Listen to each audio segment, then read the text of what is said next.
أعوذ بالله من الشيطان الرجيم بسم الله الرحمن الرحيم به نستعين والحمد لله رب العالمين وصلى الله على سيدنا ونبينا أبا القاسم محمد وعلى آله الطيبين الطاهرين اللهم صل على محمد وآل محمد. الحمد لله الذي جعلنا من المتمسكين بولاية سيدي ومولاي أمير المؤمنين علي بن أبي طالب عليه السلام. لله الذي جعلنا من المتمسكين بولاية سيدي ومولاي موسى بن جعفر عليه السلام. So in the past 2 weeks, we actually listened to somebody on this app who actually, poses as an academic. He calls himself an academic. But the only thing that he is actually specialized in, it's actually twisting our text, twisting our hadith, twisting the statement of our scholars, and of course, twisting our beliefs, basically. So all that he was actually doing in that room that he opened, and of course, I'm not going to sugarcoat anything here. I'm going to call his name. His name is Khalil the Snake Andani, the Ismaili Agha Khani, professor or doctor, whatever he calls himself. So he spewed a lot of, misinformation or disinformation, not misinformation, it's actually disinformation. He spewed a lot of disinformation. And when I actually listened to his room of about 3 hours, I was actually able to jot down about over 40 points, which of course I am going to touch on each and every point, inshallah. And of course, I'm going to expose him as a fraudulent person. He's a mudallis. He actually distorted our positions. And of course, in the process, he contradicted himself at least in 2 occasions or on 2 occasions. There are 2 times at least whereby he actually contradicted himself.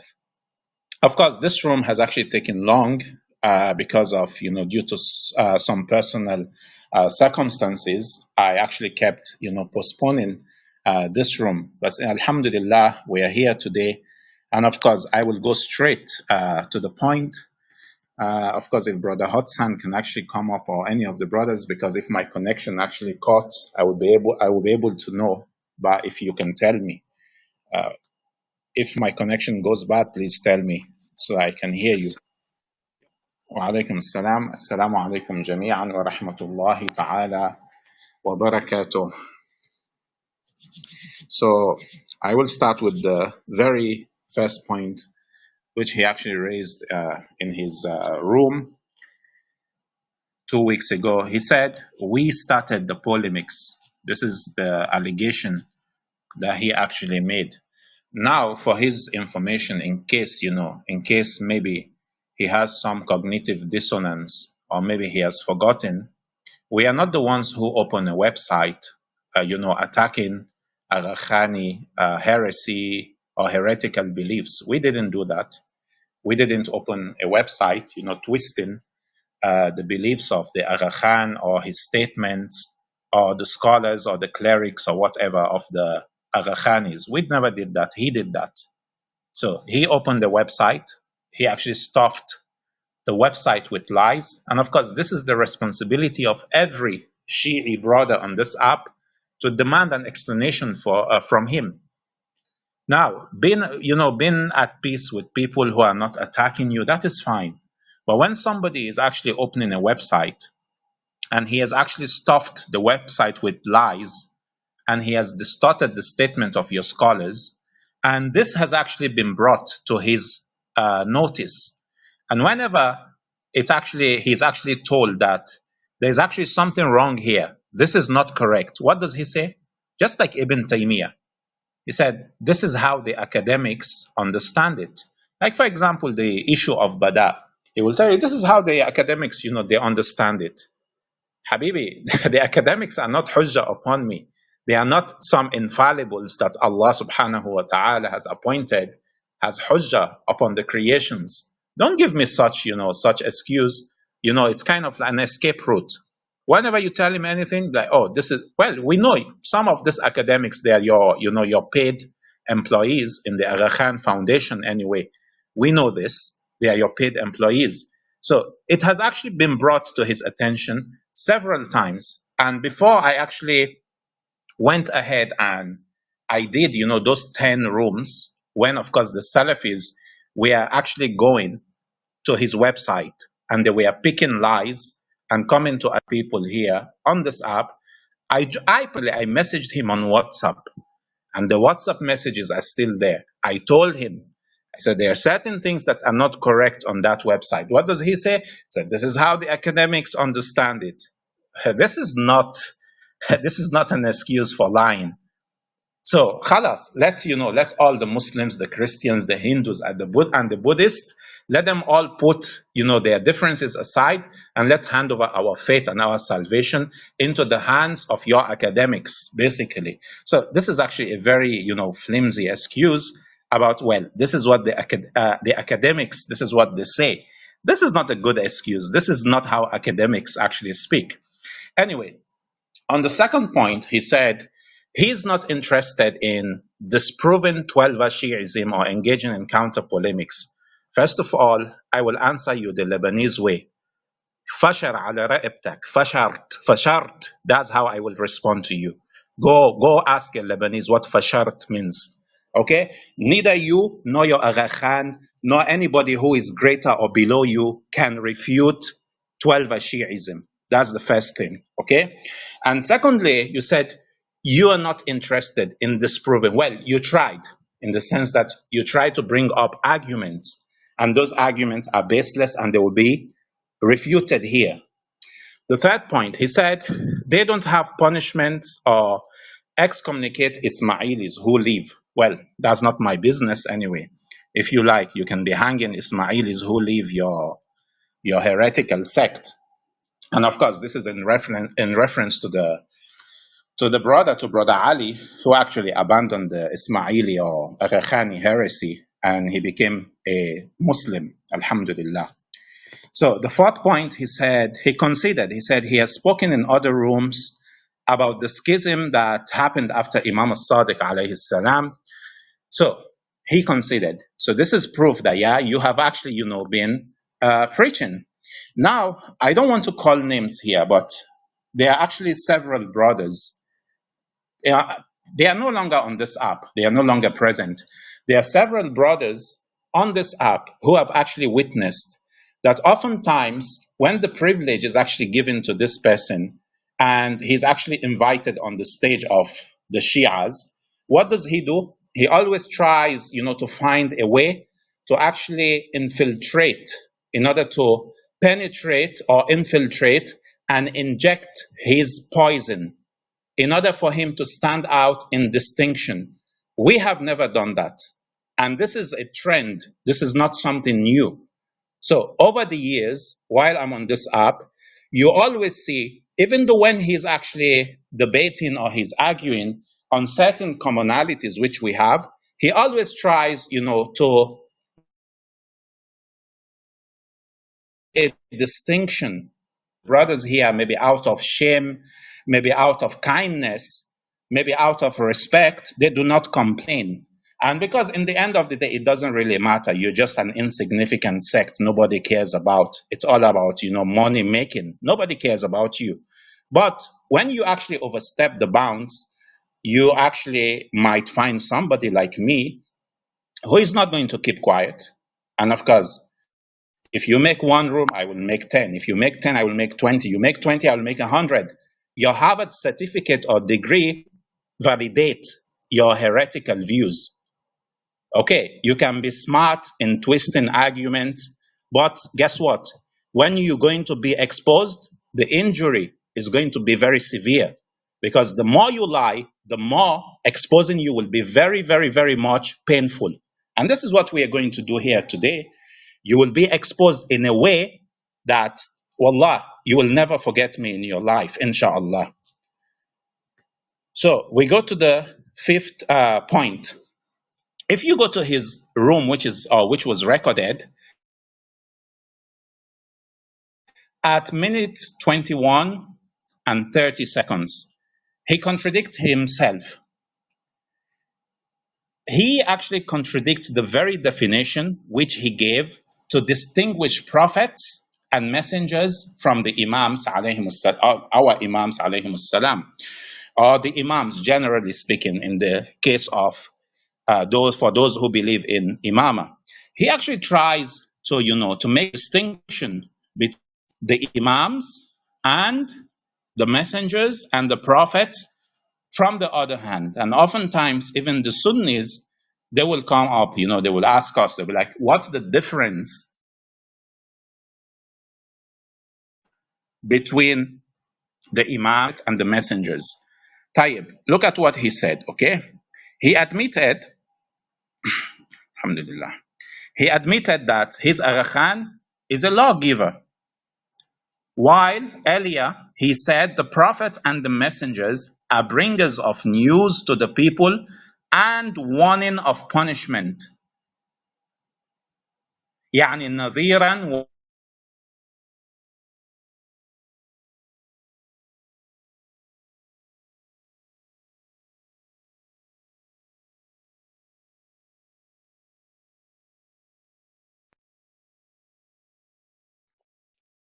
محمد.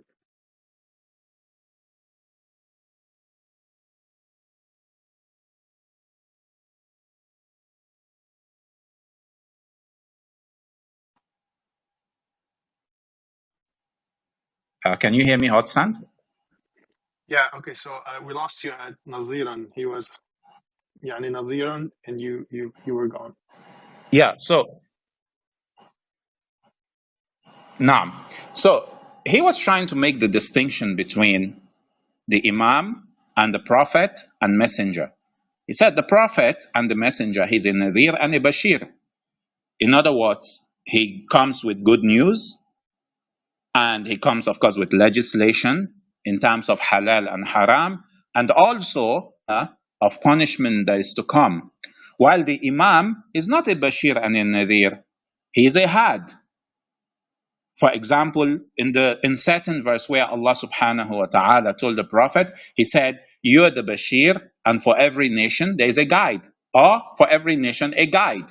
We, the Shia, we interpret this verse to mean that the Bashir and the Nadir is the Prophet in the general context of the Quran, and the Had, in the specific context of that verse, is Imam Ali alayhi salam, or the Imams. The Imam, he is a guide. And the function of the Imam in the Quran is very well known. We made them Imams who guide by our commands. So the Imams, they follow the footsteps of the messengers and the prophets based on what they had already brought. Now, he contradicted himself. So while earlier he had said the prophets and messengers are bringers of news to the people and warning of punishment, on the other hand, the Imams only guide by what the prophets and the messengers had already brought. So they follow in the footsteps, on the footsteps of the prophets and the messengers. Tayyib. He identified with what he calls Ismaili law, Ismaili fiqh. These were terms which he actually used. If you listen to the room carefully, he made use of the term Ismaili fiqh, and he made use of the term Ismaili law. So therefore, since he was basing the distinction between prophets and messengers on the one hand, and the Imams on the other, then this goes to show that his Agha Khan has actually trespassed, or had trespassed, depending which Agha Khan we're talking about here, whether it's the grandfather who destroyed the Sharia for them or not. So it shows the Agha Khan actually trespassed into the distinct function of prophets and messengers, as bringers of news to the people and punishment. Otherwise, on what basis do you have an Ismaili law and Ismaili fiqh? This is something that your Ismailis should be asking you. On what basis is there a distinct Ismaili law and Ismaili fiqh? Sorry, can you hear me now? Because I think Brother Ibrahim is saying he can't hear me. No, I can hear you just fine. Now, so we need the Ismailis or the Agha Khanis to ask Khalil, on what basis do they have Ismaili law and Ismaili fiqh? Okay, so therefore he has contradicted the Holy Quran about the definition of prophets and messengers, and the Imams on the other hand. On the sixth point, do the Shias believe the correctness of belief is reliant on what the majority of Muslims believe in? Well, no, we don't. It's not, it's not a matter of minority and majority. You know, this is a very silly point for somebody like him who claims to be, you know, an intellectual, for him to actually make such a point that, oh, you know what? The correctness of belief does not rely, or it's not dependent on being the major. No, we are not claiming to be on haq because you know what? We are the majority. Neither are we also claiming to be on haq because, you know, in opposition to the Sunnis, we are the minority relatively. No, we are claiming to be haq because we know what is haq. That's simple. It's not a matter of numbers. It's not a number game over here. So that's a stupid, you know, stupid comment. Um, So, for example, when we are talking about the Salah, we are talking about the Siyam, we are talking about the tenets of Islam, you know, these are practices which have been followed by the Muslims over generations. Yani whether Sunnis or Shias, generations after generations, we have actually followed certain practices. So you can say, you know, there is tawatur amali for certain tenets of Islam. And therefore, it's not about, you know, what the majority actually follow. And he himself, you know, end up saying, oh, well, you know, we do not disrespect the Zahiri practices of the Muslims or the generality of the Muslims, that is Sunnis and Shias. But, you know, you making this comment about minority and majority, this is actually a blunder. It's actually a very silly argument to make. The seventh point, he said that believing in the Imam comes first before knowing what to follow. Well, this is true, but the Imam, for example, will never ask you to worship him or to worship idols or to mislead you outside the commands of God. This makes it very apparent that he's not following or receiving guidance from Allah subhanahu wa ta'ala if he actually leads you to a direction of misguidance. So, for example, first of all, we have to believe in Tawheed before we believe in any divine book or, you know, divine messengers. Messengers that Allah subhanahu wa ta'ala appointed. Before all that, we have to believe in Allah. So if you know somebody, he is actually taking you outside of the fold of Allah subhanahu wa ta'ala, you will be able to tell, or outside of the fold of the religion of Allah subhanahu wa ta'ala, you will be able to tell that no, this is not an imam of guidance. This is actually an imam of misguidance. So while the point is, I agree with the point, or we would agree with the point, that the Imam alayhi salam, he comes first before knowing what to follow in the context of the deen or the sharia which Allah has actually legislated. This is true, but the Imam cannot mislead you into misguidance. That is the problem. That's the important point. Allah says in the Quran, for example, that He doesn't abrogate a verse except He comes with something or He sends something like it or something that is better than it. And Allah subhanahu wa ta'ala said He doesn't change His sunnah. So, how come, for example, fasting is no longer compulsory for the Agha Khanis? Yani, did something, magically happen that you no longer need to fast? Why? You tell me you divide fasting into batini fasting and zahiri fasting. Like, who does this? Why don't you also have a batini imam, for example? You can all together, kick your Agha Khan away, undo the imama, throw it away and say, oh, you know what? We no longer need a Zahiri Imam. We can have a Batini Imam, which is maybe the Fitra. You can make such an argument. Maybe a sect of the Ismailis or the Agha Khanis specifically, so I don't generalize all Ismailis. I'm talking here specifically of the sect that this so-called doctor represents. So somebody might come from his sect someday and form his own subsect and say, oh, you know what? There should be a Batini Imam, and the Batini Imam is the Fitra. What happens then? You see, so this is, the game he's trying to play over here. And of course, we can also ask the same question: how come Hajj is no longer observed? Also, did the Agha Khan receive news to legislate and deliver to the people like a prophet or a messenger? You remember, you give the criteria of how to distinguish the prophets and the messengers from the Imams. The prophets and the messengers, they are the bringers. And this is, of course, this is an important theme that I will be using on almost every point that I'm going to state or I'm going to, tackle.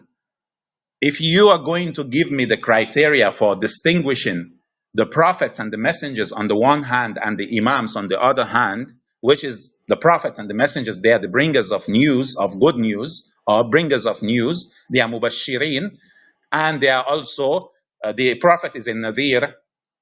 So, how then, this person you call your Imam, he throws away the Hajj, he throws away the Siyam. Very, very important arkan of Islam. Of course, if anybody, is typing on the chat, I'm not going to respond because, I cannot be speaking, maybe, reading the point I jot down, the point I've already jot down. So I'm not going to actually be responding to the chat. So if you have anything to say in the end of the room, you're very much welcome. It's not a dictatorship, Like, for example, you don't have to be scared. If you come up on the stage, you can speak. We are not enemies, but we have to set the record, straight, because a lot of misunderstanding has happened. A lot of, backstabbing has happened. And of course, a certain person would deny, but he needs to rectify himself for there to be peace. The peace cannot be superficial. It has to be real peace, whereby each party respects the other. It's not, we cannot afford the peace whereby it is one-sided, whereby the brothers, they are the ones maybe who are, they feel shy. They do not want maybe to escalate the situation, or maybe out of respect, they don't want to refute, they don't want to attack. In the end of the day, they oversight. Now, how long, should this, overlooking the mistakes from one side, how long is it going to continue? I can cite, of course, I'm not going to personalize this, but just for clarification's sake, if you actually want to come to the stage afterwards, you're very much welcome. You can raise up your hand, and of course, I have so many points. I told you I have like 43 points, and each and every one I will touch on them, and where necessary, of course, he gave like maybe 3 or 4 evidence, like in all his, maybe less than that, maybe 2 or 3, I don't know. Anyway, I noted them down, so I will actually touch on them. So in the end of the day, I have so many points, to actually, touch on. So in the end of the day, if anybody wants to come up and either approve or disapprove, whatever the case may be, you're welcome. It's not a problem.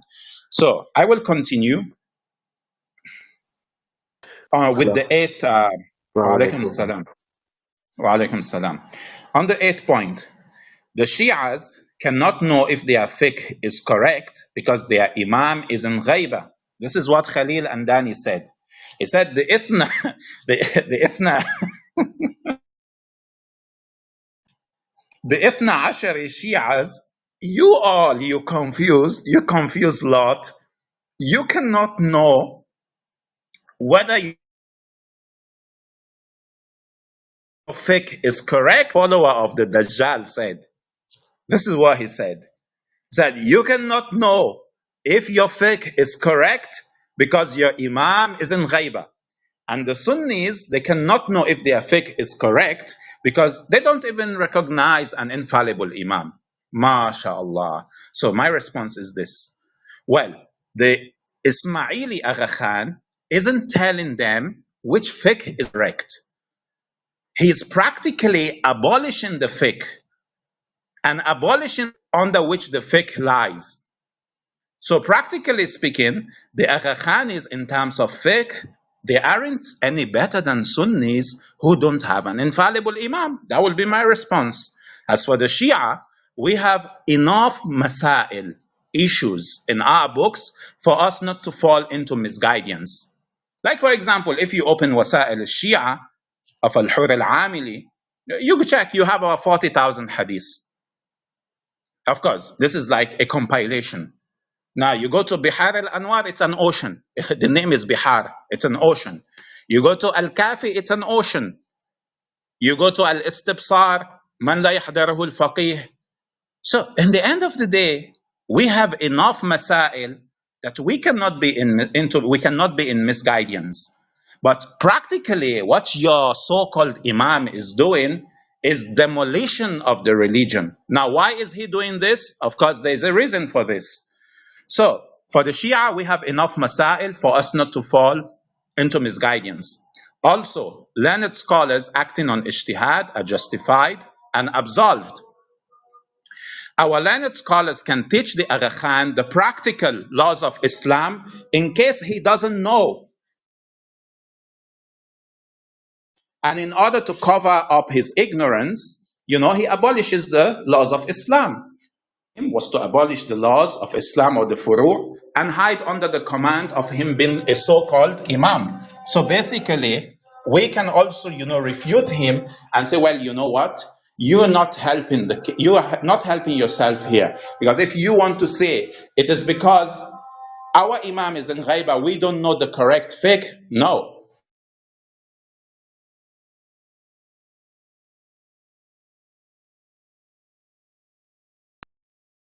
We're losing you, Sayyid, we're losing you.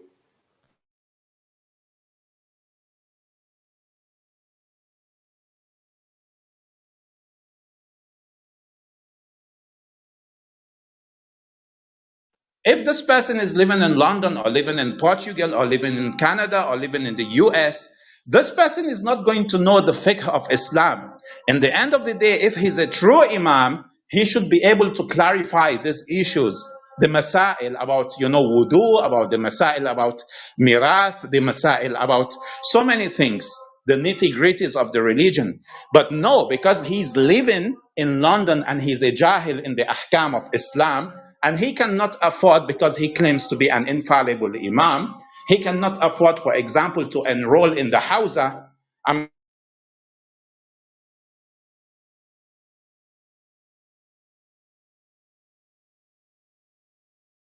a Hawza student. Suppose that I'm actually a fraudulent person who doesn't know the ahkam of Islam, laws of wudu, who doesn't know the laws of zakat, who doesn't know the laws of anything. So what I will do? I am the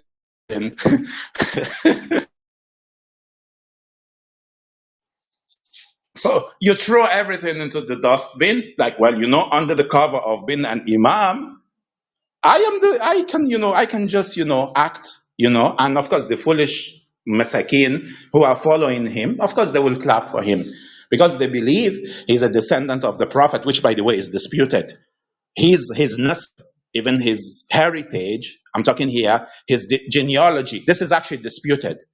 Yani this is disputed.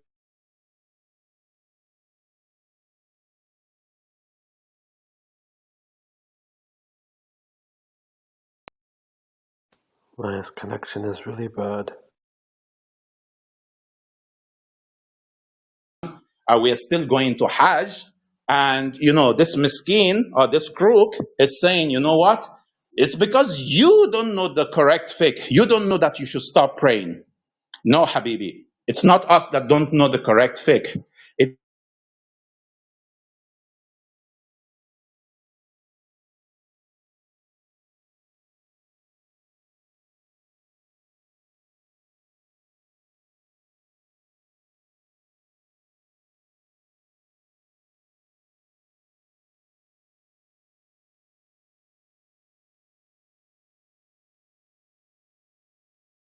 any Ismaili or Agha Khani who is discerning, for him to know that the reason behind your so-called imam demolishing the faith or your faith is because he's a jahil. He doesn't know. Akhi, you cut out the last 30 seconds. So before you just came back right now, but your voice went out for 30 seconds. Yeah, so basically, I'm just like, rehearsing or repeating what I've been saying. The man is a jahil. People who have been living in the West, they don't know about the ahkam of the religion. So in order to save themselves, they throw away into the dustbin. This is what they've been doing. So I will move to this point. They do not follow the sunnah of the Prophet, even though they believe it was inspired. But to him, the Imams' teachings or abolition of the Sharia is the Sunnah. This contradicts the Quran that prophets are the ones who bring news and legislations and warnings, and the Imams implement them. So he clearly said, "No."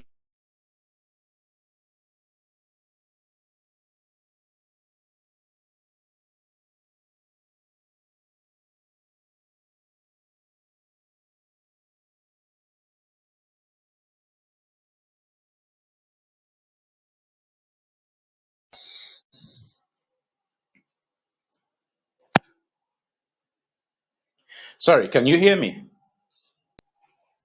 Yeah, you cut out. I can hear you Yeah, now. sorry. My connection is very bad where I am, and I have to rush, inshallah. Anyway, so he said, they don't follow the sunnah of Rasulullah. This is point number 9. He conceded they don't follow the sunnah of Rasulullah. The sunnah they follow is the abolishment of the sunnah of the Prophet, which is, according to him, the sunnah of their current so-called Imam. Okay. And of course, this is in contradiction of the Quran, because based on the definition from the Quran he gave, in order to distinguish prophets and messengers on the one hand and the Imams on the other hand, the prophets and the messengers, they bring news and legislations and warnings, and the Imams alayhimus salam, our Imams alayhimus salam, they implement them. Point number 10. He said that their Agha Khan has wilaya tashri'iyya. Again, the mainstream 12er opinion is different from the Agha Khani position. In fact, even if we say, for argument's sake, that the Imam has the power of legislation, in a generalized way, because when you're talking of wilayah tashri'iyya, what exactly do you mean by wilayah tashri'iyya? Yani the Imam will be sleeping one day, he just wakes up and say, you know what? I want to cancel this part of the religion. Is this wilayah tashri'iyya? This is not how we understand wilayah tashri'iyya. And of course, I have scholarly opinion from our scholars, which I will present here. What is wilayah tashri'iyya? What is the power of legislation that the Imams alayhimus salam, we believe they have? What power of legislation? Yani the Imam will be sleeping and he wakes up on the wrong side of the bed and he just, he cancels, he exits the religion the way he likes. This is not wilayah tashri'iyya. But anyway, let me go on. He said his Agha Khan, he has wilayah at-tashri'iyya. Again, the mainstream 12er opinion is different from the Agha Khani position. In fact, even if we say, for argument's sake, that the Imam has the power of legislation, how does having the power to legislate justify abolition or abolishment of the Sharia? Yani to legislate is one thing, to actually write off is another thing. You are actually,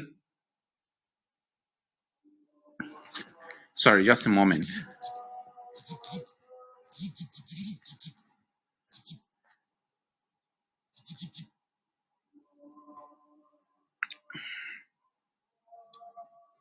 So, how does, having the power of tashri' or to legislate as an imam, as an infallible imam, how does this give you the right to abolish the sunnah of Rasulullah? It doesn't make sense. It doesn't make sense. You can do your tashri' without legislating if the power to legislate or wilaya at tashri'iyya, if it is understood in the correct way or in the correct context. The Imams, in the end of the day, they are the custodians of the prophetic sunnah, not the terminators of the sunnah of the Prophet Muhammad sallallahu alaihi wasallam. Even if they do have the power to legislate a new command, in the sense that they bring to light what perhaps is, circumstantial to a particular time. Not some, you don't go about destroying the deen, abolishing the deen, and then you hide under the umbrella of wilayah tashri'iyya. This doesn't make sense. This is not wilayah tashri'iyya. This is wilayah takhribiyya. If you understand Arabic, you should go find a dictionary maybe, or get an Arabic speaker to actually translate for you. The Agha Khan does not have wilayah tashri'iyya. He has wilayah takhribiyya. In other words, his wilayah is the destruction of the deen. His wilayah of the power to destroy. This is what he has. Tayyib, let me go further. He said, the Mahdi, that's our 12th Imam alayhi salam, will bring a new da'wah, a new kitab, and a new sunnah. And he could make legislative changes. Now, I will give the ahadith, the relevant ahadith on this specific point or this specific claim, and I will give at least, two references from mainstream, reputable sources of what it means that the Mahdi alayhi salam, he will bring something new into the religion. What does this mean? That's if we are to accept, this hadith, which by the way is a weak hadith anyway. But I will go ahead. Let me first of all find you the hadith and let me pin it up.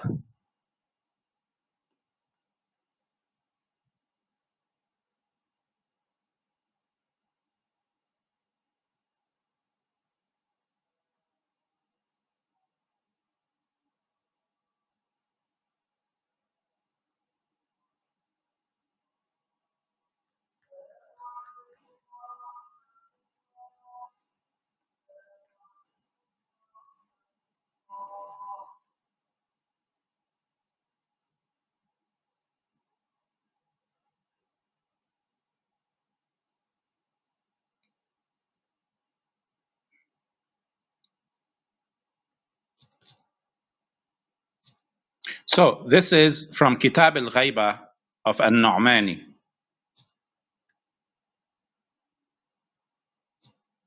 I pinned it here. Al-Qa'im's aspects and deeds. Okay, that's to show you, to demonstrate how this man, he's a mudallis. He's a mudallis. He's not acting as a scholar. He's a mudallis. He does tadlis on the Shi'i ahadith and the Shi'i beliefs and the Shi'i references. And this is a shame. Okay, this is Kitab al-Ghaiba of An-Nu'mani under the heading of Al-Qa'im's aspects and deeds. Tayyib. If you scroll down to,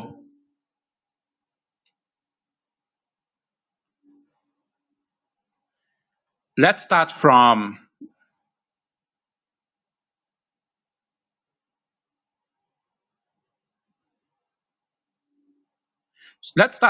11, hadith number 11. This is from Harith al-A'war al-Hamadani, that Amir al-Mu'minin alayhi salam had said, blessed is the son of the best of bondmates. He means Al-Qa'im. He will humiliate the arrogant and water them a bitter, nauseous drink.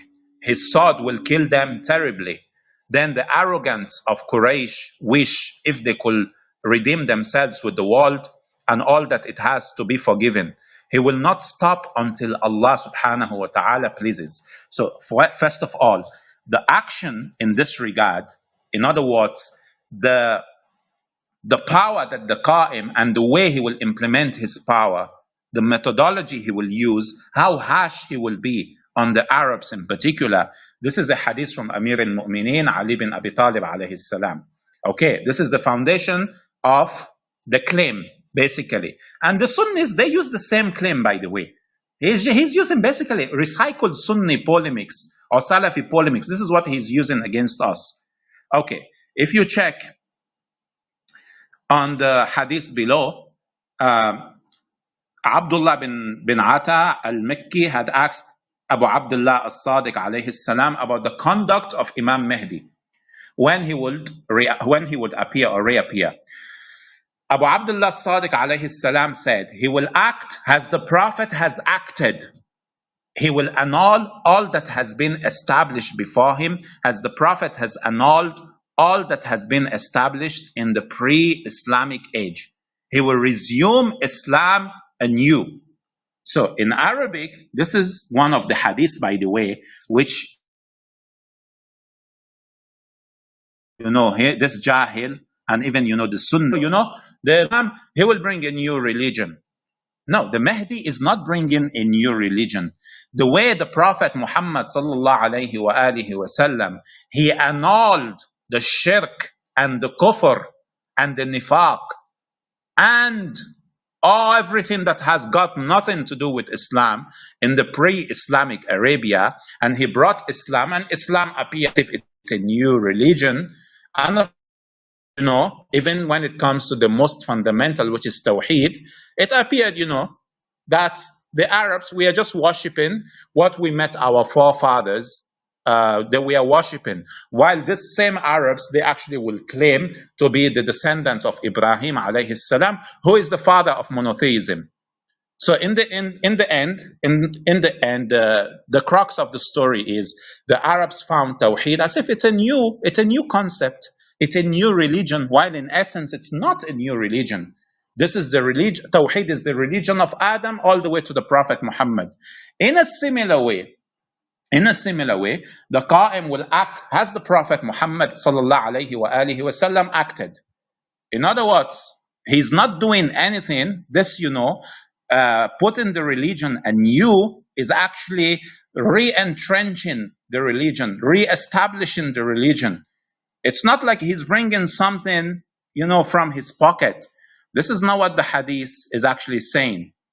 Okay, so if you check, for example, hadith number 12, towards the end, okay, قال سألته عن سيرة المهدي كيف سيرته فقال يصنع كما صنع رسول الله يهدم ما كان قبله كما هدم رسول الله أمر الجاهلية ويستأنف الإسلام جديدا. He will re-establish Islam anew. He will act as the Prophet sallallahu alaihi wasallam acted. Okay, so there is nothing here that is, wonderfully new that we, kind of going to be taken by surprise. For example, now if you go also to hadith number 13, there is a significant point here.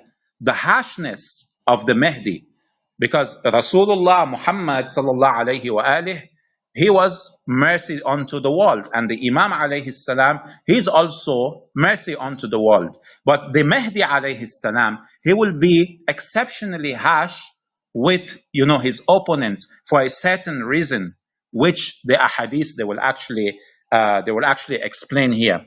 So hadith number 13, Zurara had said to Abu Ja'far, that's Imam al-Baqir alayhi salam, I want you to mention to me the name of one of the virtuous men. I meant al-Qa'im. He said, his name is like mine, that's Muhammad. I said, will he act like Muhammad sallallahu alayhi wa alihi wasallam? He said, oh Zurara, how far? He will not act as the Prophet has acted. I asked, may I die for you? Why not? He said, the Prophet has acted or had acted leniently towards his ummah. He has entered people kindly, whereas Al-Qa'im will use his sword with them. He has been ordered by the book, which is with him to do so. He will kill the bad people without forgiving anyone. Woe unto whoever opposes him then. Let's read further, hadith number 14. Okay. Amir al-Mu'mineen had said from Abu Abdullah alayhi salam, from Abu Khadija, from Abu Abdullah as-Sadiq alayhi salam, from Amir al-Mu'mineen alayhi salam, who had said, I could have killed the fleers, that's those who run away from the battle, and finished off the wounded. But I did not do, fearing for the end of my companions, that if they might be wounded, they will not be killed. But Al-Qa'im is permitted to kill the fleers and to finish off the wounded. Yani, today the Sunnis, they will come, they will tell you, for example, they'll be like, oh, why didn't the Prophet kill Umar ibn al-Khattab? Why didn't the Prophet kill Abu Bakr? Well, for certain reasons, for the sake of, interest, the benefits for the Ummah and all that. Certain rules were not executed. The same thing, with Abdullah bin Ubay, who both the Sunnis and the Shias, they have ijma'. There's consensus between the Shias and the Sunnis that Abdullah bin Ubay, He was a munafiq. Why didn't the Prophet kill him? They have a hadith in Bukhari. The Prophet said, well, I don't want people to say Muhammad sallallahu alayhi wa alihi wasallam, he kills his companions. So, hands off. Now, the Qa'im, he doesn't have this fear. The one who deserves to be killed will be killed. It's very simple. If you deserve to be punished, you will be punished. Why? The reason will come up. Let's continue reading. You go to hadith number 15. This is the reason why whoever is saying, well, the Qa'im alayhi salam is coming with a new religion. No, the Qa'im is not coming with a new religion. The Qa'im is implementing the religion the way it ought to be implemented. And the reason is in hadith number 15.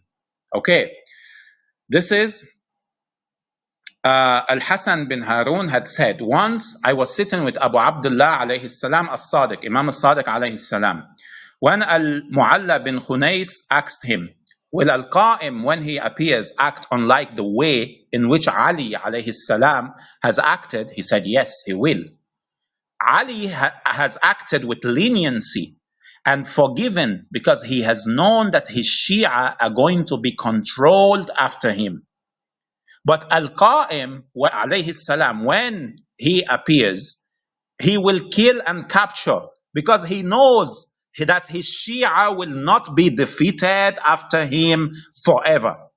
Yani when the Mahdi alayhi salam, he appears, khalas, there is no more taqiyya. The one who is evil is evil. The one who deserves to be punished will be punished.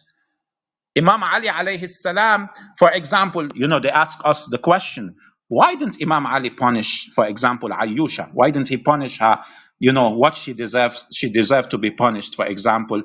Or try to be in a straightforward way with her. It's very simple. There is a hadith to this end, that if Imam Ali alayhi salam, he would have actually punished Ayyusha the way she deserved to be punished, the women in Karbala would have actually been endangered. Their lives would have been endangered, and therefore the Imam alayhi salam,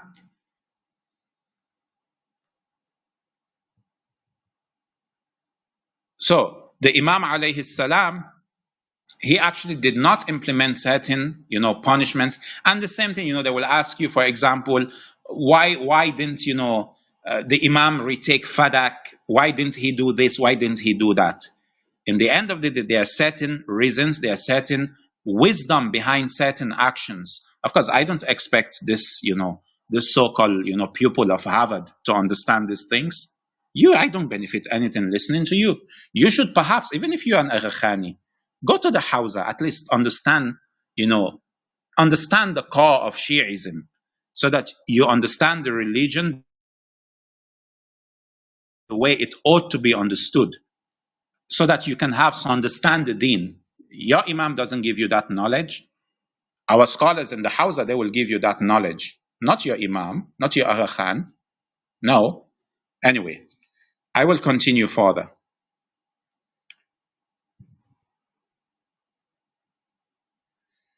For example, I will come to the issue, of the Salah and the Imam. For example, Imam Ali, when he prayed, how the Imams actually observed the Shar 11. So we have a very, very long way to go. And inshallah, I will try as much as possible to finish everything, to finish off everything. And on this point, this hadith that I've just read,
Sorry, I had to adjust. It's much better now. So I will pin this explanation from Aqaid. This is, of course, this website. It's a question and answer website that is based on the fundamentals and the doctrines of the Shias. And this website is affiliated with the office of Ayatollah Sistani. Okay, so look at this question that is actually posed here. The question is, ما هو الجديد الذي يأتي به عجل الله فرجه? What is the new that he, may Allah hasten his reappearance, will come with? So the person goes on to ask, he said, وفقكم الله لنصرة هذا المذهب الجعفر الحق ولي سؤال حرت فيه وأطلب المساعدة منكم على فهمه لو تكرمتم علي بذلك ولله الشكر إن فعلتم. He said, may Allah, is making dua for them, that there's this question that is confusing him, that he wishes, that they will actually provide him with an answer so that he will understand. So he said, جاء في كتاب الغيبة للنعماني في صفحة 154 في حديث أورده يقول قال أبو جعفر عليه السلام يقوم القائم بأمر جديد وكتاب جديد وبقضاء جديد على العرب شديد ليس شأنه إلا السيف لا يستتيب أحدا ولا يأخذه في الله لومة لائم. So he's saying in Kitab al-Ghaiba of An-Nu'mani, which the link I just pinned it some moments ago, there's a hadith from Imam al-Baqir alayhi salam, which says that the Qa'im, the one who will rise, when he rises, he will bring a new command, a new kitab, and a new qada, or laws, or legislation. Upon the Arabs, he will be very firm. It is not his business except with the sword. He does not seek the repentance of any one of them, and he does not fear anybody except Allah subhanahu wa ta'ala. So, in other words, this amrin jadid, kitabin jadid, sunnatin jadid, this has to do with what? With the way the Qa'im alayhi salam, he will actually deal with the Arabs in particular. Because even in the Quran, some of the Sunnis will be like, oh, you know what? Your religion is a Persian religion. Why is it a Persian religion? Because, you know what? You're racist towards the Arabs. No, you're stupid. We are not racist against the Arabs. The Qa'im is an Arab. We are mostly Arabs. At least I am an Arab. I can identify as an Arab. We are not being racist here. But even in the Quran, Allah subhanahu wa ta'ala is telling you the Arab, the Bedouin Arabs, they are the staunchest when it comes to hypocrisy. So is this racism? Of course, this is not racism. In all the battles that Rasulullah sallallahu alayhi wa alihi wa sallam fought, was Rasulullah sallallahu alayhi wa alihi wa sallam, was he killing the Indians? Was he fighting the Chinese? Of course not. Rasulullah was fighting his own people. Now, because of certain circumstances, certain ahkam and certain commands we are not implemented. For example, the munafiq, punishing the munafiq and all that. Tayyib, let's go ahead. Let's see the answer that is given by the office of Sayyid Sistani. It's a long answer.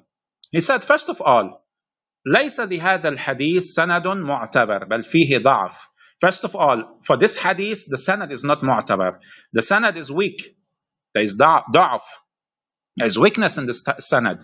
ثانيا إننا إذا لاحظنا الأحكام الإسلامية في عصر الغيبة وهو عصر يبعد عن مصدر التشريع الإسلامي. So the explanation goes on, to explain that there are certain laws, for example, they cannot be implemented because of the circumstances, because of the situation. There are certain commands or certain books that were destroyed. For example, when the Mughal, they invaded Baghdad, for example, the books were burnt and all that. It's possible things were lost. The Mahdi will bring all these things that have been absent. So this is the explanation, basically, his disposition towards handling the Arab. I don't want to continue reading this. It's a very long explanation, but you can go through it. It's very long. If I'm going to, read everything, It's going to take, more time. And I can give you more references for you to actually understand that this is actually not a sectional, it's not a sectional position when it comes to understanding this hadith that is found in Kitab al-Ghaiba of An-Nu'mani. Of course, if you are an Ismaili or you are an Agha Khani, or maybe you are a Salafi and you want to twist the hadith of the Shia, of course, you are very unfortunate. You think, these things, they are new, and we need you to think for us how to understand them. No, we understand what they mean. We have the references. We have the sharh of our scholars. We have generations to generations that have explained these things for us. We don't need a Salafi or an Agha Khani who, he's trying to play in order, for him to teach us anything about our deen. Everything is explained. I will move on in order not to take much time on this. On point number 12, he said, the prayer in Mecca was less than the prayer in Medina. The Qibla was changed. When fasting was implemented, it was specific days before the month of Ramadan. Sexual relations were before allowed during the fast. When conditions evolved, certain ahkam evolved. Even though the ahkam changed because the conditions on earth changed, there are certain components that do not, or there's a certain there are certain components that do not change. The unchanging principle is called the hikmah. MashaAllah. The hikmah. Tayyib. First of all, if a certain practice was prevailing before Rasulullah, like for example, the issue of alcohol, Sahabas used to drink, it wasn't haram, nobody will condemn them. Then later on, there is nahi. Then later on, there is tahrim. It's forbidden. First, Allah subhanahu wa ta'ala will tell them, abstain. Don't go near the salah when you're drunk. Then outrightly, you've been told that it is haram for you to drink. So, does this prove some sort of deficiency, evolution, or whatever? No, it doesn't. In fact, when you read the Quran, if you can only read the Quran, where Allah subhanahu wa ta'ala said, He said, Al-yawma akmaltu lakum dinukum, or dinakum. Today I have completed the religion. I have perfected my blessings for you. Allah has done this, not out of ignorance. Today. Now, you want to link it with Ghadir Khum, there is no problem. But Rasulullah has already established the foundations and the structures of the religion that you don't need, some ignorant man living in the West who doesn't want to attend Hawza because he doesn't know how to do wudu, he doesn't know how to do tahara, he doesn't know the ahkam of the religion. So out of ignorance, because he does not want to attend any school so that his jahl and his dajjal wouldn't be exposed. So what does he do? He said, oh, you know what? Throw everything into the dustbin. And then, you know what? Let's see who follows me, who obeys me. This is what you're doing. This is what you're a victim of.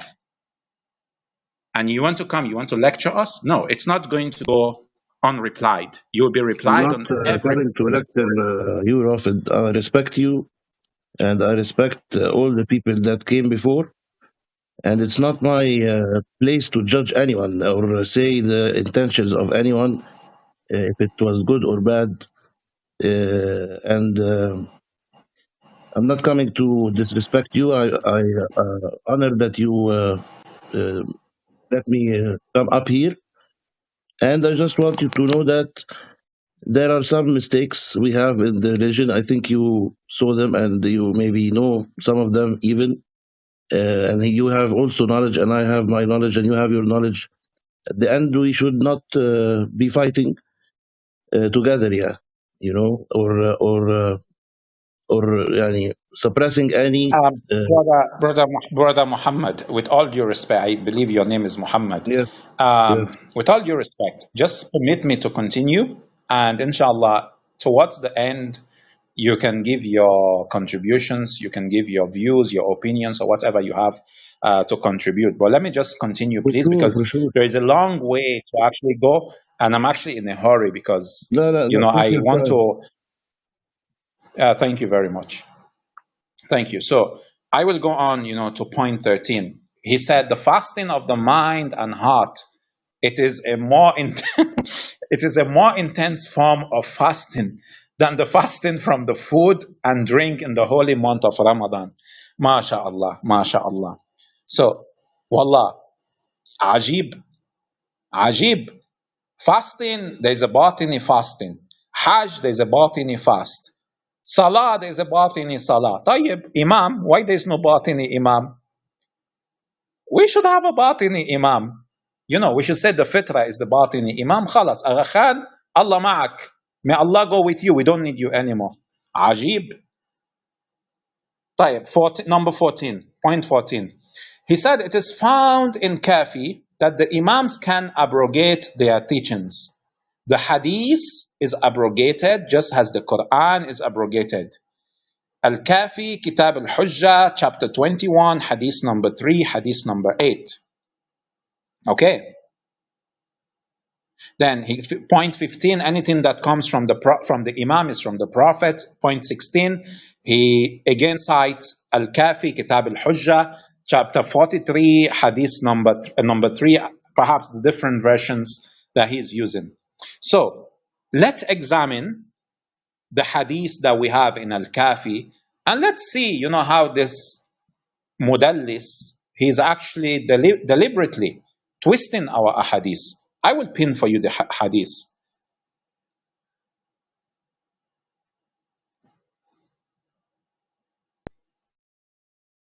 So can I ask you what is the difference between Nisa al-Nabi wa It Azwaj is al-Nabi? for a Sunni or a Salafi or a Christian or an Agha Khani, for anybody to actually toy with the hadith or the statements or the beliefs of the Shia. If you do that, it will be very disastrous for you. The consequence will be very disastrous. Just last week, we made a fool out of this Dajjal of the Salafis, the guy that looks like a camel, Farid. We made a fool out of him, a mockery out of him, because he dared to touch on the hadith and the beliefs of the Shias. Basically, like we stripped him, we exposed him. And today No, is the Muhammad, it's turn of not in my. sorry, Akhi, It's I not have my. to. I did already. Yeah, I think thank you. So today is the turn of our Agha Khani friend here. So this is Kitab al-Kafi, volume 1, book 2, chapter 21, chapter on the differences in hadith. Okay? So if you go down to hadith number 2, hadith number 3, Mansur ibn Hazm, who has said the following: I said to Imam Abu Abdullah, Imam al-Sadiq alayhi salam, it confuses me that when I ask you a question and you give an answer, and then other person comes and you give a different answer for the same question. The Imam replied, we answer people in a larger and reduced forms. Okay? I then asked, did the Sahaba, the companions of the Prophet, speak the truth or lied when narrating his hadith? The Imam replied, they spoke the truth. I then said, why then they have differences? Have you not considered the fact that a man will come to the Holy Prophet and ask the question and will give him an answer, and then he will answer that, will abrogate his previous answer. Thus, a hadith abrogated a hadith. So the Imam replied, he said, they spoke the truth. Then the man asked, said, why then do they have differences? Okay, so I believe there is some sort of mistranslation here. It says here, فأخبرني عن أصحاب رسول الله صدقوا على محمد صلى الله عليه وآله أم كذبوا قال but yeah, please, can we play the recording again? I think my connection was disturbing. Can we play the recording again of Sayyid Ali Safdar? We actually traced him. We got him. He sent us a recording on WhatsApp, and he got the information that Khalil the Snake Andani was actually appealing to his article in order to, promote his heresy, in order to misrepresent the article of the brother of Sayyid Ali Safdari. So please, let's listen to what the Sayyid has to say about his article, which has to do with categorizing the ahkam that Rasulullah gave into hukum wila'i, hukum tashri'i, and hukum qada'i. So let's listen to the Sayyid again. Assalamu alaikum wa rahmatullahi wa barakatuh. I hope this message finds you all well. This is Ali Safdari, by the way. It was brought to my attention by a respected brother that in Ismaili and 12 discussions that are held on Clubhouse, references were made to a piece I wrote regarding the narration of the halal of Muhammad is halal until the day of judgment, sallallahu alayhi wa alihi wa sallam. Although I personally think the article is clear for its correct audience, it's not really for the layman, but per the request and suggestion made, I'm recording this message to further clarify the intent behind the writing and add to what I've already written. Firstly, a point which I just mentioned, the article is a technical one and is generally meant for students of the seminary who have at least studied intermediary level of usul al-fiqh, if not more, because it is a very sensitive discussion, very critical discussion. Therefore, given that, I discourage those who do not have this level of exposure to usul al-fiqh to not make their own conclusions from it, be they on the Ismaili side or on the 12 side. Secondly, the writing is a small part of a much larger discussion, which I will explain what this discussion is. Therefore, to naturally do it justice, you need to read the entire discussion. There is a book in Farsi, the author is Sheikh Hassan Ali Akbarian, which has been translated to Arabic as well, which discusses and covers the entire question in depth. So what is this bigger discussion? The bigger discussion is that we know that the Prophet had, or the Imam, had different facets and responsibilities. They were heads of state and political rulers, and they were also individuals who clarified and revealed and explained the teachings and the rulings of Allah subhanahu wa ta'ala. Meaning, at times, they had to make decisions that were governmental decisions that people had to follow. They had to follow that. Even they had to follow that by, that would also be a religious obligation for them to follow that. But that statement was per the circumstances of the time. Which means, by nature, these governmental statements were temporary, were time restricted.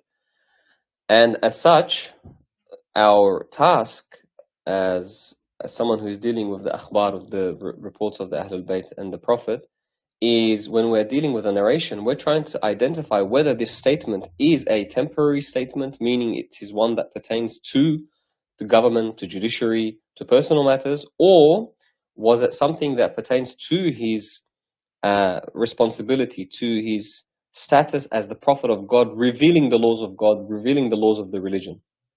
Therefore, in simple words, we have to make a very simple categorization. We have religious rulings which pertain to the status of the Prophet as the Prophet of God, revealing the laws of God. And then we have statements which pertain to his status as the head of state and the political ruler, and these are governmental rulings. What I mentioned in the article, in light of this broader discussion, is that the narration, halal of Muhammad is halal until the day of judgment, and is haram until the day of judgment, sallallahu alayhi wa sallam, is that we cannot use this report to show that all the statements of the Prophet were in fact religious statements. This report cannot be used to show that all his statements were religious statements. Nonetheless, what the report does show is that once we establish something to be a religious statement, to be something that is part of the Sharia, that Rasulullah, for example, or any of the Imams, did not issue these statements per the expediency required in the circumstances of their time and place. It was not a governmental decision, it was not a governmental statement, for which we have examples in history and in our hadith. Once we establish, no, this has nothing to do with their status as heads of state, rather they are fulfilling their duty and obligation in revealing the laws of Allah subhanahu wa ta'ala and clarifying and explaining that, then once we establish this, this hadith is saying those religious rulings will be eternal. They will be fixed and until the day of judgment. Inshallah, this is clean. I wish you all the best. Please keep me on your prayers. And Salamun alaikum wa rahmatullahi wa barakatuh.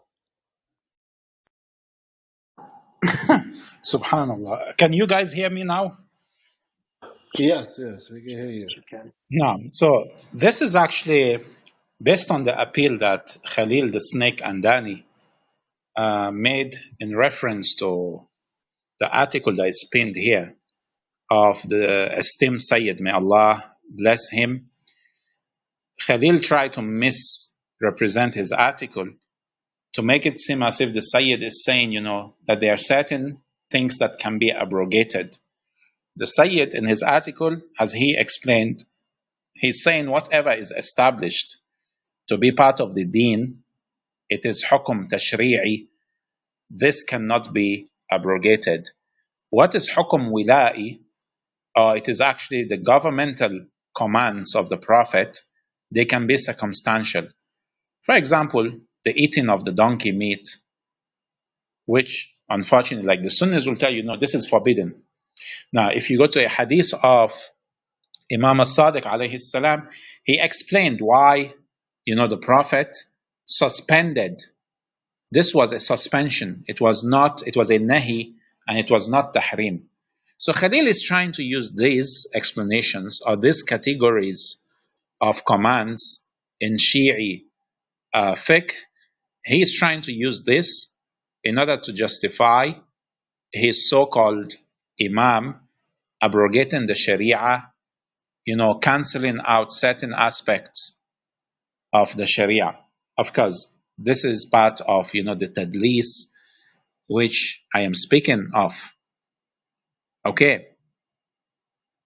So he shouldn't try to misrepresent, as he has always done. I think I was speaking earlier on, and my connection actually went bad. So I think the brother said I was on point number 13. So on point number 13, which I mentioned, he said the fasting of the mind and the heart is more intense than fasting from food during the holy month of Ramadan. Of course, this it's not even worthy of a response, because even based on what the Sayyid just explained, fasting, this is hukum tashri'i. It's a religious command.